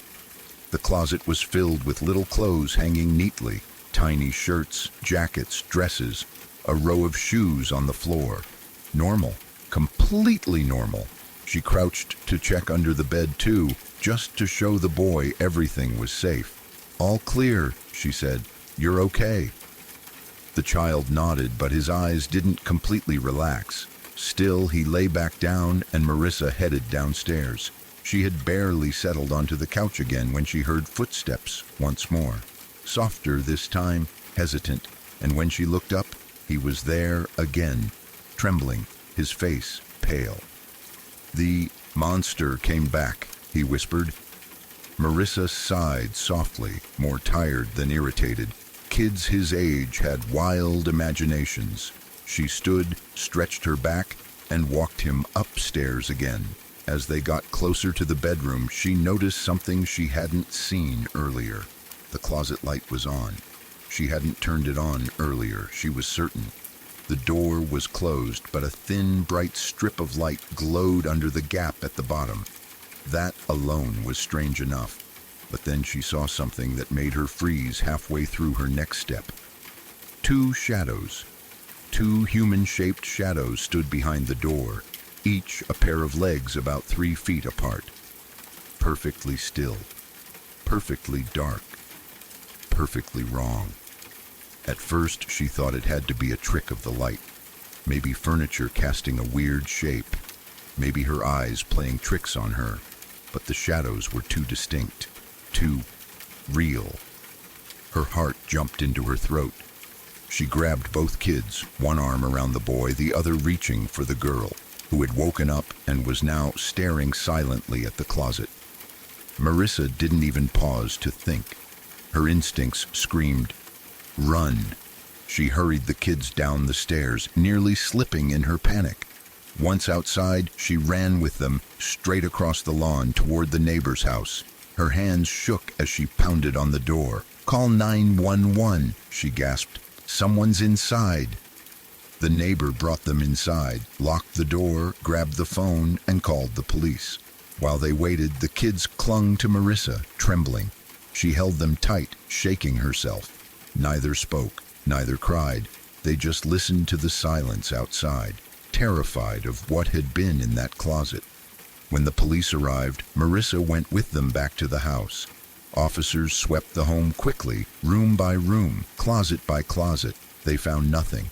No sign of forced entry. No open windows. Nothing missing. No footprints inside. No hiding places disturbed. The closet light, the one she saw shining brightly less than 20 minutes earlier, was now off. The officers exchanged looks, half concerned, half skeptical.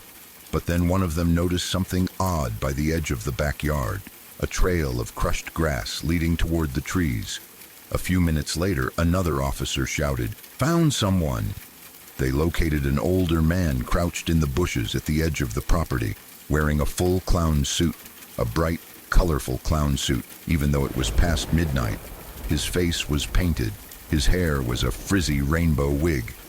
He held a balloon in one hand, deflated and limp. His clothes were dirty, stained from crawling in the bushes. His eyes were wide and glassy, like he wasn't fully aware of where he was. They tackled him, cuffed him, and dragged him into the open. The kids started screaming. Marissa held them close, her heart pounding so hard she felt sick. Later, the police discovered that the man had escaped from a psychiatric facility a few towns away. He had a history of breaking into homes but had never harmed anyone, yet. He had an obsession with children and with closets. Doctors said he thought closets were gateways, though no one knew exactly what that meant. The family never stayed in that house again. And for years afterward, Marissa couldn't babysit without checking every closet first, not once, but twice or 3 times. She said she still remembers the moment she noticed the light on, the moment she saw the 2 shadows under the door, the moment she realized the kids hadn't imagined the monster in their closet at all. They had been telling the truth. Something really had been standing there in the dark, watching, waiting, and smiling behind the door.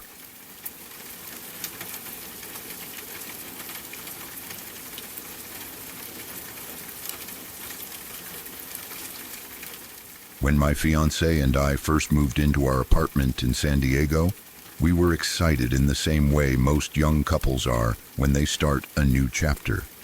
It was 2 months before I would begin school, and everything felt like it was lining up for us. The place wasn't perfect, but it had a certain charm. Sunlight came through the windows in the afternoon. The kitchen was small but cozy, and the bathroom, though old, looked clean enough. I had a bit of a habit whenever I toured new places. I always checked under the sinks for mold, because I'd had bad experiences in the past. So I bent down, opened the cabinet doors, and looked carefully. I checked the top, the sides, the base, even the corners. There was nothing. No mold, no weird stains, no forgotten items. Just empty space and old wood. I felt good about it, and we signed the papers. We moved in the next day, excited and hopeful. About a week later, I got a text message from my girlfriend that I still remember vividly because of the way it came out of nowhere. She didn't sound angry at first. She sounded strangely calm, almost too calm, which made it worse. The message read, "Who the fuck are you cheating on me with?" I stared at it for a few seconds, trying to figure out if she was joking, if she sent it to the wrong person, or if she found something that made her think I was hiding something. When I asked her what she meant, she explained that she had found a makeup bag under the bathroom sink. I told her I checked everything thoroughly before we moved in, and there was definitely nothing there. She insisted it wasn't new makeup either. She knew cosmetics like an expert, and she said everything in that bag was from the 90s. Outdated brands and old packaging styles she recognized instantly. I couldn't explain it. There was no way I could. I hadn't seen it when I checked, and I certainly didn't put it there. We argued a little, but eventually we let it go. We wanted to believe it was just something the previous tenants left behind, and we somehow missed. We moved on with life, though a small, uncomfortable feeling lingered quietly somewhere in the back of my mind. We had a small indoor fountain in our bedroom, and at the base of it were tiny decorative rocks.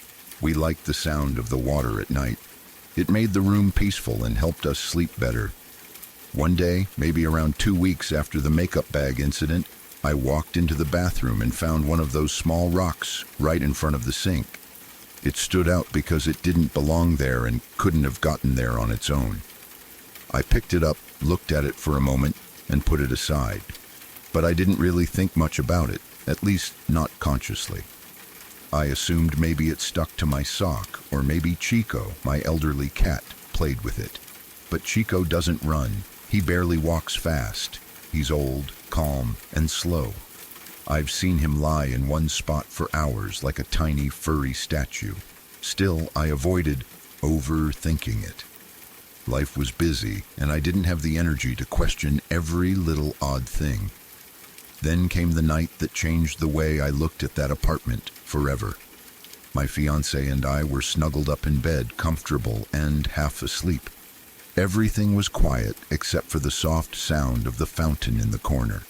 As I started drifting, I suddenly felt a pressure at the foot of the bed, not like the blanket shifting or the mattress adjusting. This felt like the weight of a person sitting down.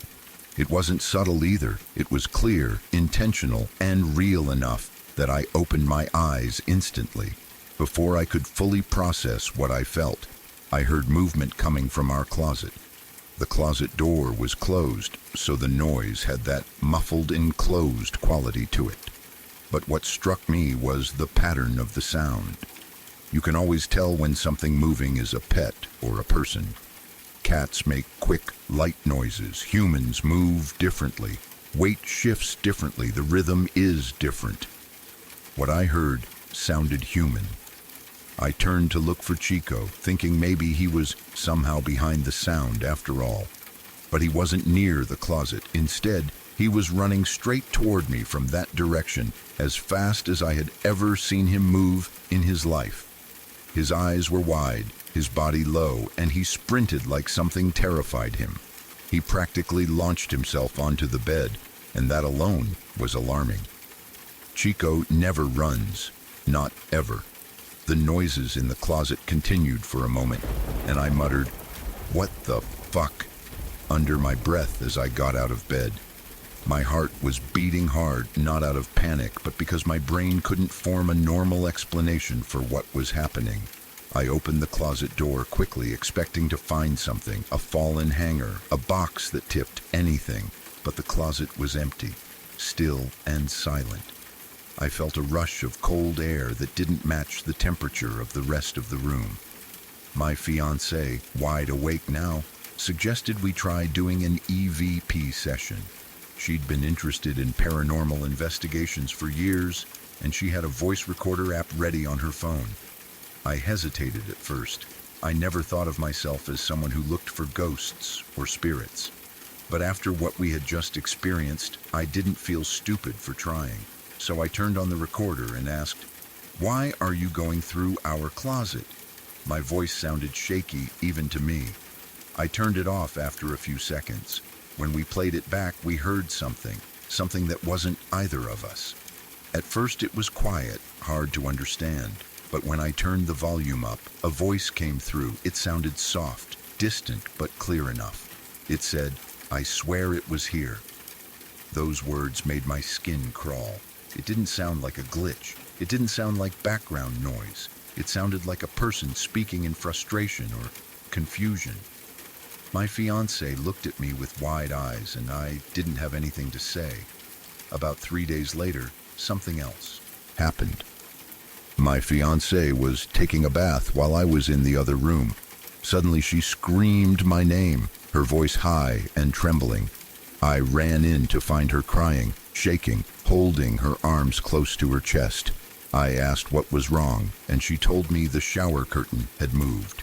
Not a small shift from steam or airflow. She said it jerked, as if someone pulled it or brushed against it. It took a long time for her to calm down. After she settled, I decided to try another EVP. I turned on my phone and asked 3 questions. Who are you? How old are you? And are you here alone? I hit stop and played it back. The first answer was mumbled, unclear, almost like someone trying to speak through water. But the answer to the second question came through clearly. A small voice said, 8. Then another voice, older sounding, answered, no. That moment made the room feel colder. My fiancée looked at me like she wanted to leave the apartment that night. In the following weeks, things only got stranger. Several times a day, in every room of the apartment, we began seeing flashes of white light, quick streaks that moved from the floor to about chest height before disappearing in an instant. It didn't matter if it was day or night. They would appear near the hallway, the living room, the bedroom. Sometimes they were small, like a reflection, and sometimes larger, like a soft shape passing through the air. About 2 weeks after the bath incident, something happened to me in the shower. I was standing away from the water, just soaping up, when I felt something blow into my ear. It wasn't a faint breeze either. It felt like someone leaned in close and exhaled directly into my ear, strong enough that I felt the warmth and the pressure of it. I jumped so hard I nearly fell. I ran out of the shower dripping wet and stood in my room trying to catch my breath. I didn't want to go back in. I didn't even want to be alone in that bathroom. Odd things kept happening after that. Objects moved when we weren't looking. Small things went missing, only to appear in random places later.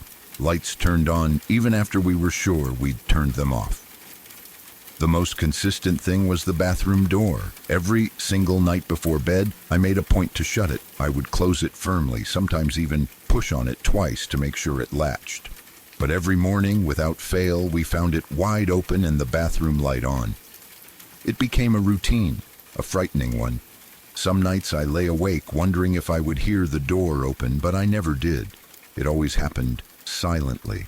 Even now, the apartment still gives me that strange feeling. We're living with something we can't see and can't understand. Something that moves our things, opens our door, and answers our questions in voices that don't belong to anyone living. And despite all that's happened, we still don't know what it wants, where it came from, or why it chose our home.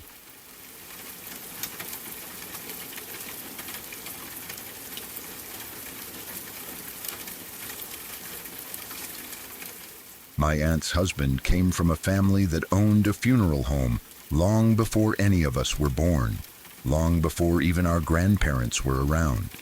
The place had been standing since before the Civil War and during the Battle of Antietam, when chaos swept through the area and wounded soldiers filled every available building. The funeral home also served as a makeshift hospital.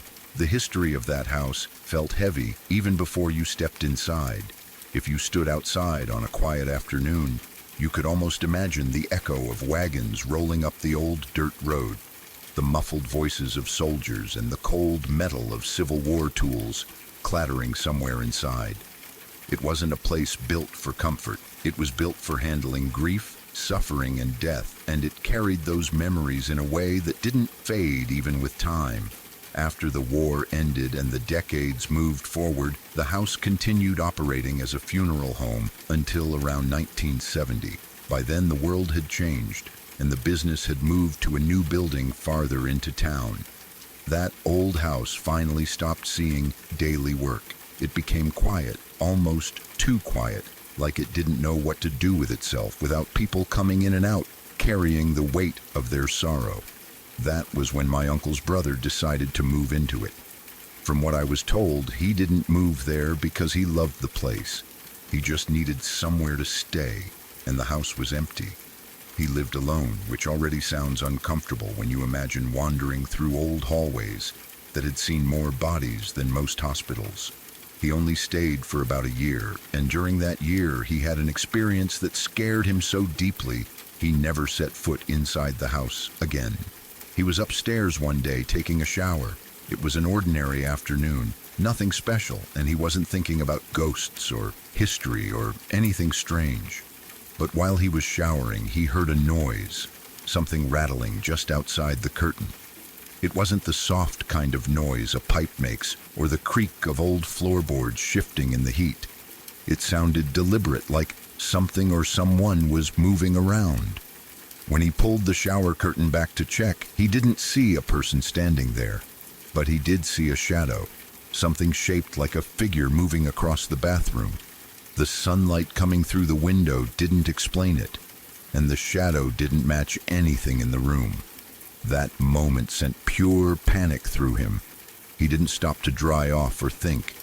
He ran straight out of the house completely naked, sprinted through the yard, jumped into his car, and drove all the way to his parents' house without even stopping to grab clothes or shoes. Nobody convinced him to go back. He moved out shortly after and refused to talk much about it again. Fast forward to the mid-1980s when my aunt and uncle decided to move into that same house. My mother and my aunt were extremely close back then, more like sisters than in-laws, and because of that, she often visited them on weekends. I was always tagging along, young enough to find the world big, interesting, and mysterious, and old enough to remember the feeling of that house, even now. The house itself looked like a place where time had stopped. The front porch sagged a little, the stairs creaked loudly under your weight, and the hallways had long, narrow boards that groaned every time someone stepped on them. The light never seemed bright enough, no matter how many lamps were turned on. There was always a faint smell of old wood, dust, and something else I couldn't name back then. Something like the scent of untouched rooms and forgotten memories. The attic was our favorite place to play, even though looking back now I cannot understand why. You had to climb a steep set of wooden stairs that always seemed colder than the rest of the house, and when you opened the door, the smell of old fabric, varnish, and aged metal hit your nose immediately.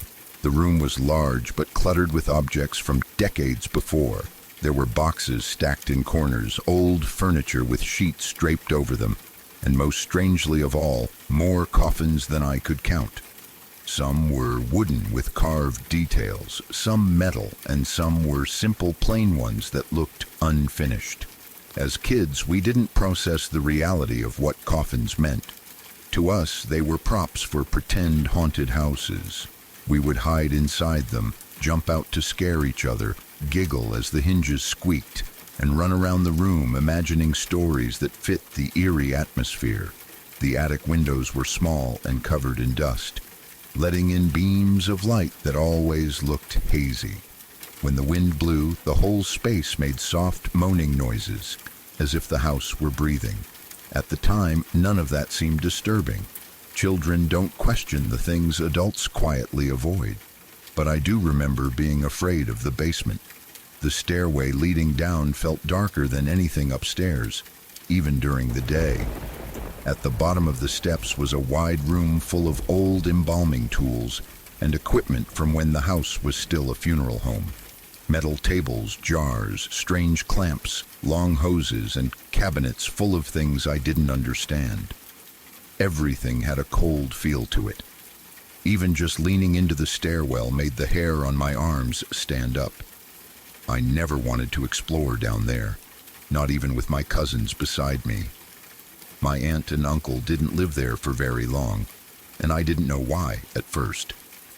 Adults usually keep their reasons private when children are around, but as I grew older, the pieces of the story started fitting together. My aunt eventually shared that one of the reasons she left the house was because she had heard a woman singing softly in the attic. Not a loud voice, not frightening, just gentle singing drifting down from above her.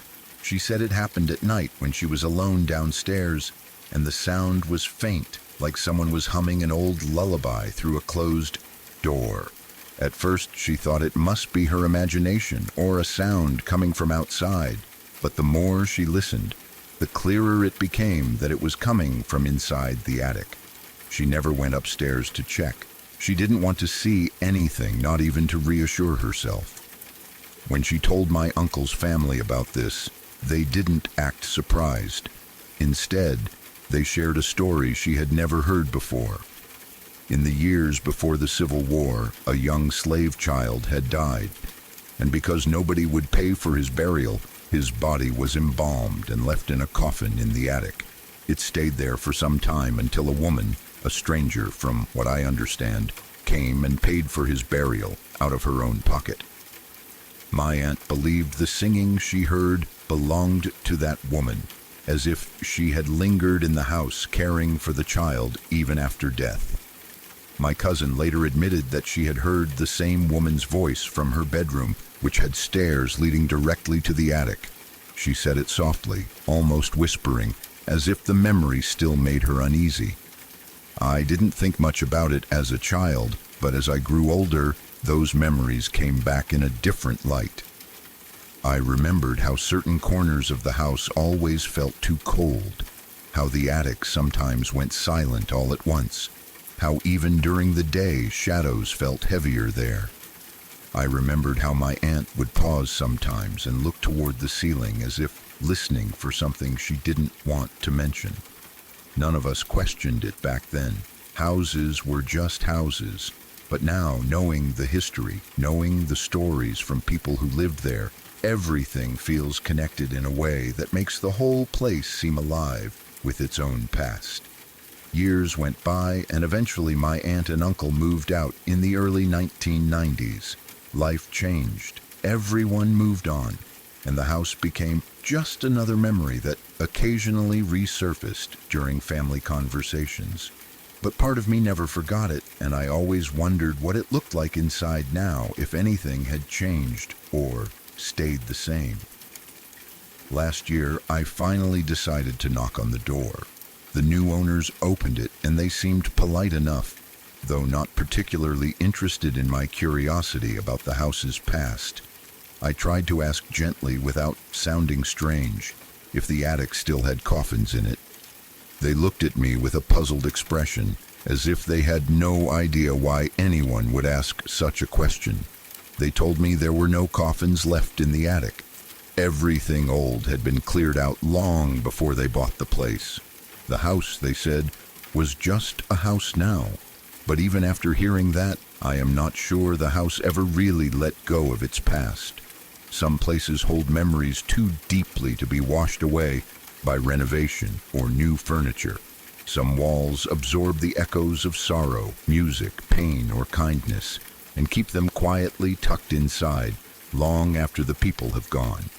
The new owners might not feel anything. Or maybe the house simply isn't ready to show itself to them. But when I think back on the attic full of coffins, the woman singing gently to a child who never received the dignity he deserved, and the man who ran naked into the street because a shadow moved where no one should have been, I know the house still carries every moment that ever happened inside it. And even though there may be no coffins left now, the memory of them and everything else that once lived in that house does not leave as easily as objects do. Some things stay with you whether you want them to or not.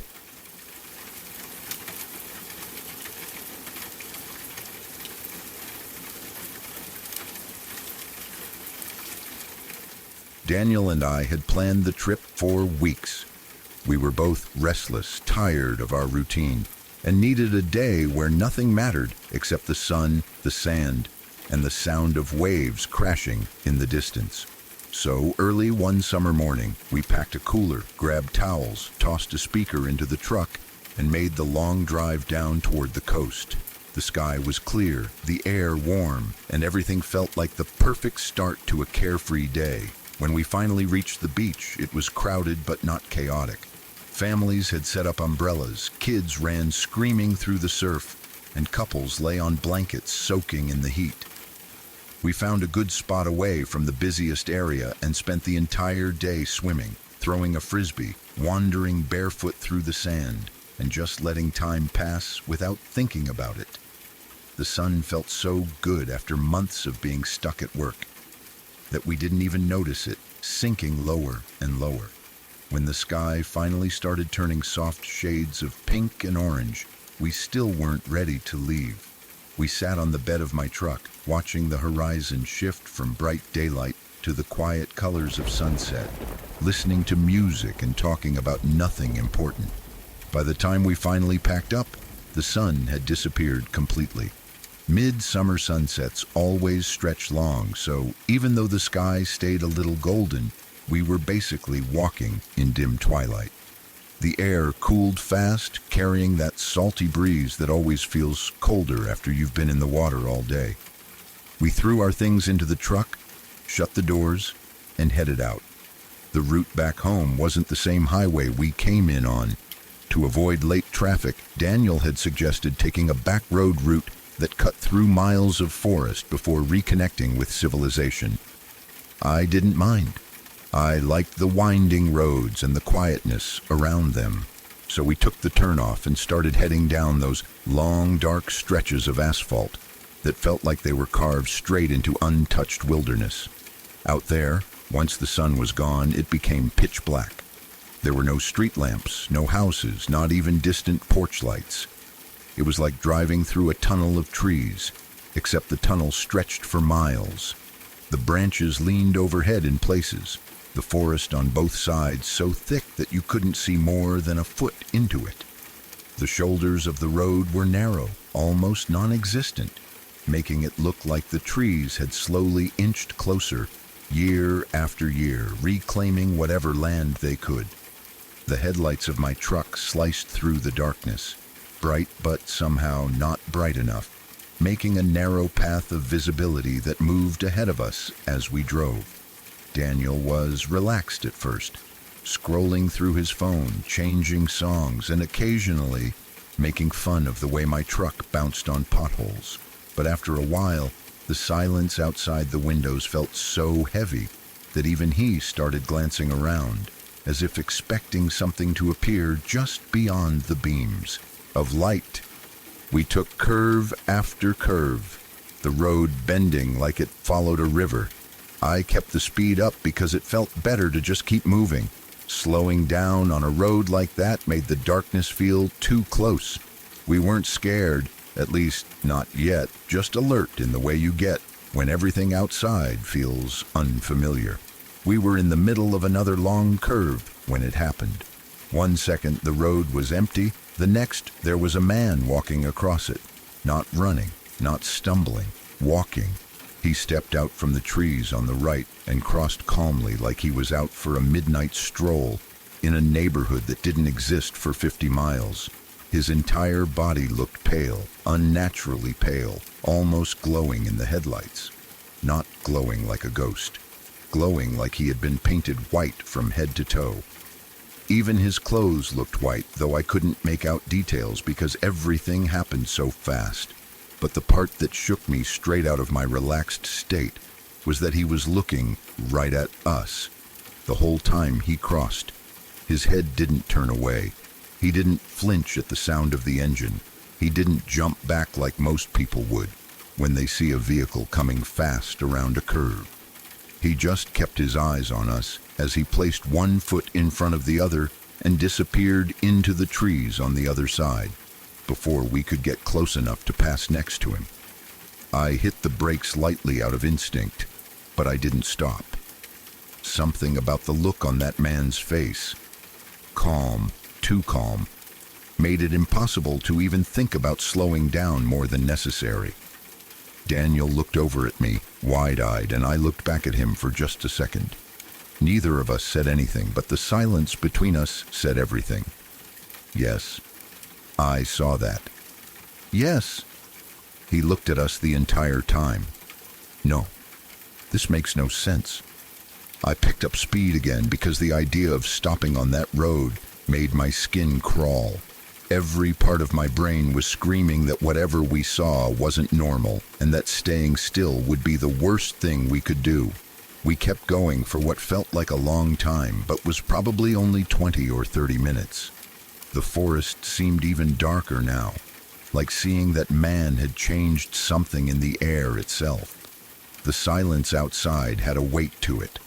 The shadows seemed thicker. The trees felt closer to the road. I tried to focus on the white lines ahead of me, counting the curves, focusing on the rhythm of driving. I didn't want to think about the man. I didn't want to think about the blank expression on his face or the slow, steady steps he took toward the forest. Then we reached a long, straight stretch. For the first time on that road, I felt like I could breathe again. No curves to hide anything. No shadows that could suddenly reveal a person stepping out. Just a long, empty strip of asphalt. Until he crossed again. The same man. The same white skin. The same pale clothes. The same slow steps. And once again, he stared at us the entire time he crossed. I felt my heart slam into my ribs. Daniel didn't say a word. He didn't need to. My hands tightened on the steering wheel, and I didn't even glance at him this time. I kept my eyes forward, locked on the road, because if I looked away, I knew I would start panicking. I didn't understand how he got there. We hadn't stopped. We hadn't turned off. There were no side roads, no paths we had missed. Nothing but forest stretching endlessly in both directions. There was no explanation. I didn't speed up at first. I just kept my pace, pretending I didn't feel the cold wave of fear building in my stomach. But after we passed where he had disappeared back into the trees, my foot pressed harder on the gas without me even thinking about it. I remember swallowing hard, feeling like my mouth had gone dry. I kept waiting for Daniel to say something, to break the tension, to tell me I wasn't crazy. But he stayed silent, staring straight ahead, gripping the door with one hand. I didn't want to see that man again, but we did. Not much farther down the road, he appeared again. Same pace, same stare. This time it felt like he stepped onto the road almost as soon as we got near him. I didn't see him come from the trees. He was just suddenly there, walking calmly from one side to the other. I felt myself breathing fast, almost too fast. Every part of my body wanted to pull over, to stop the truck, to get out and catch my breath. But something else inside me, a deep, instinctive fear, kept telling me to keep going no matter what. Do not stop. Do not slow down. Do not give the darkness around you a chance to swallow the truck. The farther we drove, the worse it became. He kept appearing, crossing, always looking at us, always stepping into the trees before we could get a close look. Sometimes minutes apart, sometimes seconds. The repetition became maddening.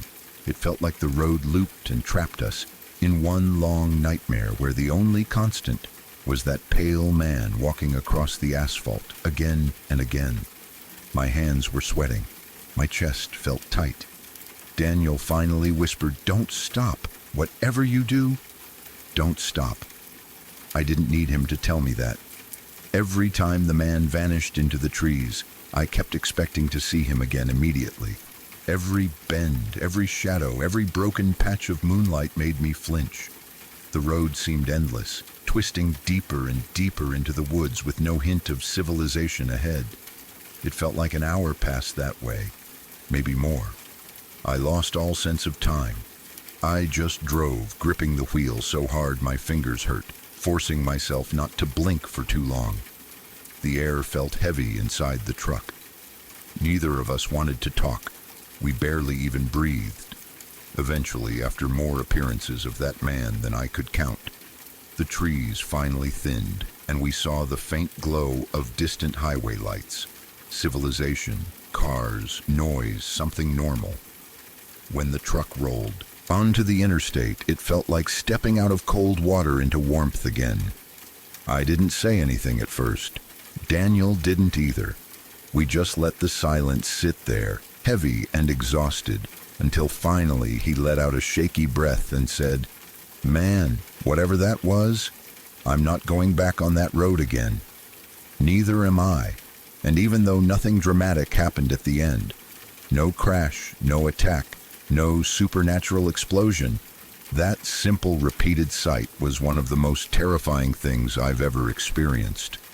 Sometimes the scariest thing isn't what happens. It's what keeps happening over and over, without any explanation, until it feels like your mind is unraveling and the world around you no longer follows the rules you've always trusted. I don't know who that man was. I don't know how he appeared again and again. And I don't think I ever want to find out.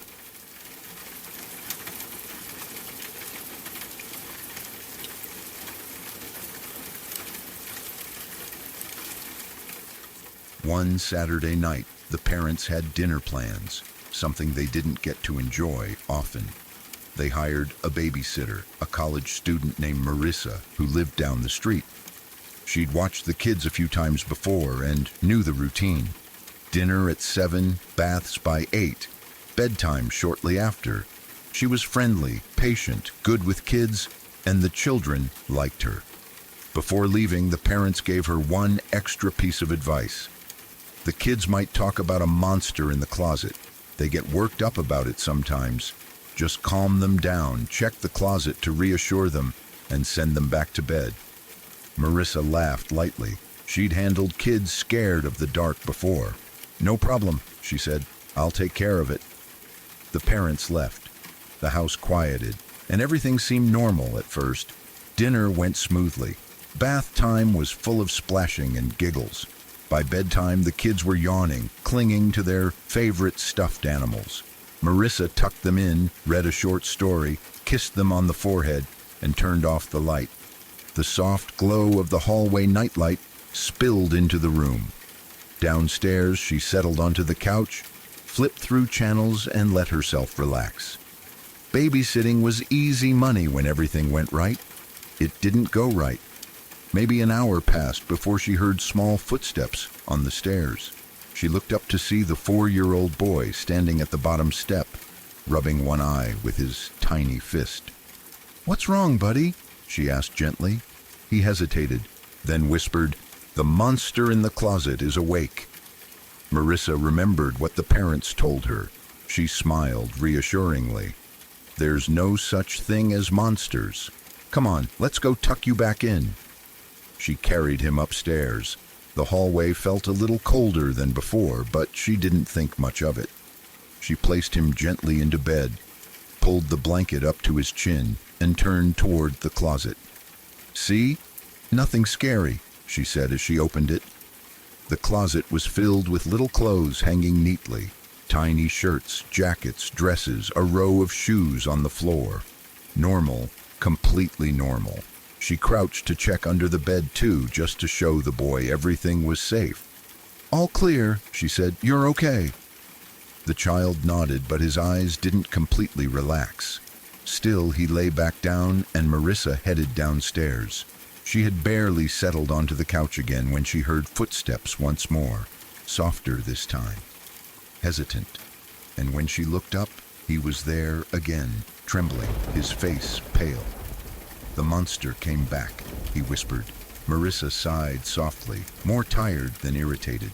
Kids his age had wild imaginations. She stood, stretched her back, and walked him upstairs again. As they got closer to the bedroom, she noticed something she hadn't seen earlier. The closet light was on. She hadn't turned it on earlier, she was certain. The door was closed, but a thin, bright strip of light glowed under the gap at the bottom. That alone was strange enough. But then she saw something that made her freeze halfway through her next step. Two shadows. Two human-shaped shadows stood behind the door, each a pair of legs about 3 feet apart. Perfectly still, perfectly dark, perfectly wrong. At first, she thought it had to be a trick of the light. Maybe furniture casting a weird shape. Maybe her eyes playing tricks on her. But the shadows were too distinct, too real. Her heart jumped into her throat. She grabbed both kids, one arm around the boy, the other reaching for the girl, who had woken up and was now staring silently at the closet. Marissa didn't even pause to think. Her instincts screamed, "Run!" She hurried the kids down the stairs, nearly slipping in her panic. Once outside, she ran with them straight across the lawn toward the neighbor's house. Her hands shook as she pounded on the door. "Call 911, she gasped. "Someone's inside." The neighbor brought them inside, locked the door, grabbed the phone, and called the police. While they waited, the kids clung to Marissa, trembling. She held them tight, shaking herself. Neither spoke, neither cried. They just listened to the silence outside, terrified of what had been in that closet. When the police arrived, Marissa went with them back to the house. Officers swept the home quickly, room by room, closet by closet. They found nothing. No sign of forced entry, no open windows, nothing missing, no footprints inside, no hiding places. Disturbed. The closet light, the one she saw shining brightly less than 20 minutes earlier, was now off. The officers exchanged looks, half concerned, half skeptical. But then one of them noticed something odd by the edge of the backyard, a trail of crushed grass leading toward the trees. A few minutes later, another officer shouted, "Found someone!" They located an older man crouched in the bushes at the edge of the property, wearing a full clown suit, a bright, colorful clown suit, even though it was past midnight. His face was painted. His hair was a frizzy rainbow wig. He held a balloon in one hand, deflated and limp. His clothes were dirty, stained from crawling in the bushes. His eyes were wide and glassy, like he wasn't fully aware of where he was. They tackled him, cuffed him, and dragged him into the open. The kids started screaming. Marissa held them close, her heart pounding so hard she felt sick.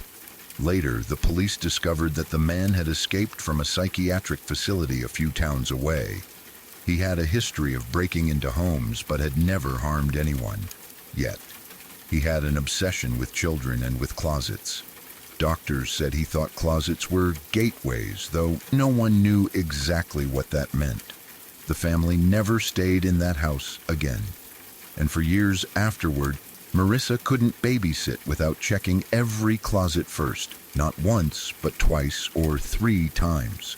She said she still remembers the moment she noticed the light on, the moment she saw the 2 shadows under the door, the moment she realized the kids hadn't imagined the monster in their closet at all. They had been telling the truth. Something really had been standing there in the dark, watching, waiting, and smiling behind the door.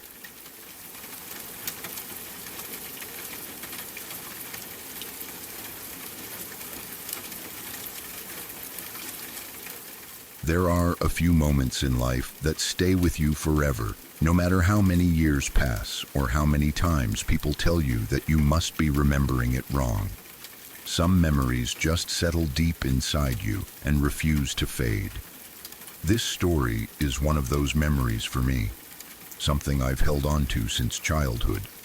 And even though most of the people I've told over the years haven't believed me, some laughed, some politely nodded, some said I must have imagined it, I know with absolute certainty what happened. I was there, I felt it, and I've spent my entire life defending it to myself and to others. I was around 8 or 9 years old at the time. At that age, kids usually have wild imaginations, and I wasn't any different. I created stories in my head, played pretend games, made whole worlds out of cardboard boxes and blankets. But what I'm about to share wasn't imagination. It wasn't a dream or a moment of childish confusion.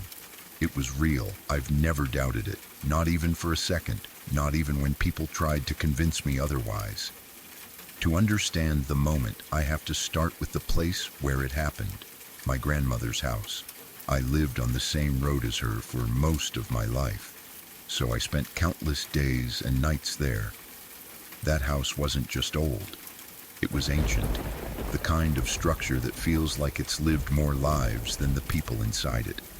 It had been standing long before my grandmother moved in with my grandfather. It's where my father grew up with his 4 siblings, 2 older brothers, 1 younger brother, and 1 younger sister. All of them were raised within those walls, which made the house feel even more alive, as if the laughter and fights and memories of generations were still hanging in the air. The house was massive, not just big, massive in a way that seems almost unreal for the era in which it was built. 5 bedrooms, 3 bathrooms, 2 staircases if you counted the small one in the back, and hallways that stretched longer than you'd expect. Houses weren't typically built that large back then, at least not for ordinary families. There was something regal about it, even though it wasn't fancy or modern. It had a quiet grandeur, the kind that made you lower your voice when you walked through it, even if you didn't know why. The centerpiece of the house was the main staircase. It started in the front hallway and rose upward in a long, dramatic flight. It wasn't steep enough to be dangerous on its own, but it was long, at least 15 or 20 steps. The wooden railing was thick and smooth from years of hands sliding along it, and the steps creaked in familiar ways. At the top of the stairs, the hallway branched into several bedrooms and a bathroom. If you kept walking, you reached another hallway with more rooms and another bathroom. This was the area where my experience took place. I remember that day like it happened yesterday. The lighting, the hallway, the faint smell of something cooking downstairs. Every detail is burned into my memory. I was upstairs with my mother and grandmother. We had all been in the far master bedroom for some reason. I can't recall what we were doing there, maybe looking for something or helping organize the room, but my grandmother had been using that room at the time. I walked out ahead of them about 5 to 10 feet in front and started down the hallway toward the top of the staircase. That's when it happened. I don't know how to describe the feeling that came over me except to say that it was unlike anything I have ever felt before or since. It was as if something, some force, some presence, some invisible warmth flowed through my entire body all at once. I felt weightless, as light as air. My chest expanded with confidence so intense it didn't feel normal for a child. It was like my mind briefly stepped aside and something else took hold. Something that made me feel unstoppable, as if I could do anything in the world. And then, before I even fully knew what I was doing, my body started to move on its own. It wasn't a decision. I didn't think about running. I didn't think about jumping. My legs just did it. I broke into a full sprint toward the staircase. I wasn't scared. I wasn't confused. I wasn't even aware enough to question what was happening. That strange euphoria, light, weightless, fearless, pushed me forward. When I reached the top of the staircase, I jumped. A normal fall would have been disastrous. That staircase was long. Falling down, it would have meant broken bones at best. But as soon as my feet left the floor, the weightlessness didn't fade. It intensified. I felt suspended in the air as if gravity had loosened its grip on me. I didn't drop. I didn't tumble. Instead, I floated. That's the only word that fits. I floated down the staircase. I drifted at a slow, gentle speed, my feet barely touching anything. There was no fear, no pain, no shock. When I reached the bottom, I didn't crash or stumble. I touched down softly on the second-to-last step, the way a feather settles on a surface. The moment my feet touched the wood, everything snapped back to normal. The strange sensation vanished as quickly as it had appeared. The hallway above me looked ordinary again. The staircase felt long and tall. The air around me felt heavy again, real again. I was breathless, not from exertion, just from shock. My mind began racing to catch up to what had happened, but there was no explanation that made sense. I turned and ran back up the stairs, my heart pounding. I reached the top just as my mother and grandmother were starting to walk down the hallway. I practically shouted, "I just flew down the stairs." They both looked at me like they weren't sure whether to laugh, scold me, or worry about me. My mom frowned and said something like, "Don't be silly," and my grandmother gently told me not to run on the stairs. They didn't believe me, not even a little, but it didn't matter. I knew what I had felt. I knew what had happened. And even though I was only 8 or 9, I knew it wasn't hallucination or imagination. It wasn't pretend. My body had floated. I had been lifted, carried by something I still can't explain. As the years passed, I told the story to people I trusted, friends, a few relatives, a couple of people who I thought might understand. The reactions were always mixed. Some shrugged it off as childhood exaggeration. Some said maybe I had dreamt it. Some didn't say anything but gave me a polite nod that told me they didn't believe me at all. Eventually, the constant disbelief wore me down. I stopped telling the story. I didn't need validation. I knew the truth.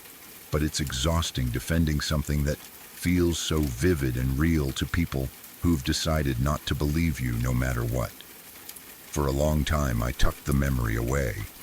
It was still there, untouched and powerful, but I didn't talk about it. It became a private part of my past. Then, years later, long after I'd stopped expecting anyone to understand, I had a conversation with my grandmother that brought everything rushing back. We were talking about the supernatural. She knew I had always been interested in things that couldn't be explained. Maybe she sensed I wanted to revisit the topic, or maybe she just felt like sharing something. Out of nowhere, she said, "Did I ever tell you about the lady with the candle at the top of the stairs?" I stared at her. The words landed in my chest like a punch. I wasn't sure what to say. I was afraid she was trying to feed into my old story, to give me something symbolic or comforting. But as she continued talking, her voice didn't sound like she was humoring me. She sounded serious, almost troubled. She told me that when her youngest daughter, my aunt, was little, she used to draw pictures of a lady in a white gown holding a candle. Not once or twice, but repeatedly. This figure always stood at the top of the staircase in the drawings. My aunt said she had seen this woman many times, felt her presence, sometimes standing still, sometimes watching, sometimes just there. My grandmother described the drawings in detail. My aunt would draw the gown, the candle, the faint glow around it. She was a child at the time, maybe 5 or 6, but the drawings were consistent. Always the lady, always the stairs. I didn't want to get my hopes up. I didn't want to assume anything. So later I went to my aunt directly. I asked her if the story was true, trying to keep my tone neutral. She didn't laugh. She didn't hesitate. She confirmed it immediately. She remembered drawing the pictures. She remembered seeing the woman. She remembered a presence near the top of the stairs. Not harmful, but powerful, unmistakable. And the place she said she felt it the strongest? Right where I had jumped. Hearing that made the hair on my arms stand up. It wasn't proof, it wasn't an explanation, but it was alignment, something that made the pieces fall into a pattern that suddenly felt less random. I don't claim to know what happened to me that day. I don't know whether the woman with the candle was connected to my experience. I don't know whether she had been protecting me, guiding me, or simply passing through. I don't know why I felt weightless, why I floated, why I jumped without choosing to. But I know this. It happened. I can still feel that strange lightness in my bones when I think about it. I can still picture the stairway, the hallway, the shock of landing so softly. I can still hear myself shouting for my mom and grandmother, not caring whether they believed me. The memory hasn't faded. It hasn't softened. It's as sharp and clear as it was the day it happened. People can believe me or not. That's their choice. But I know what I lived through in that old house. And somewhere, deep down, I think that lady with the candle knows too.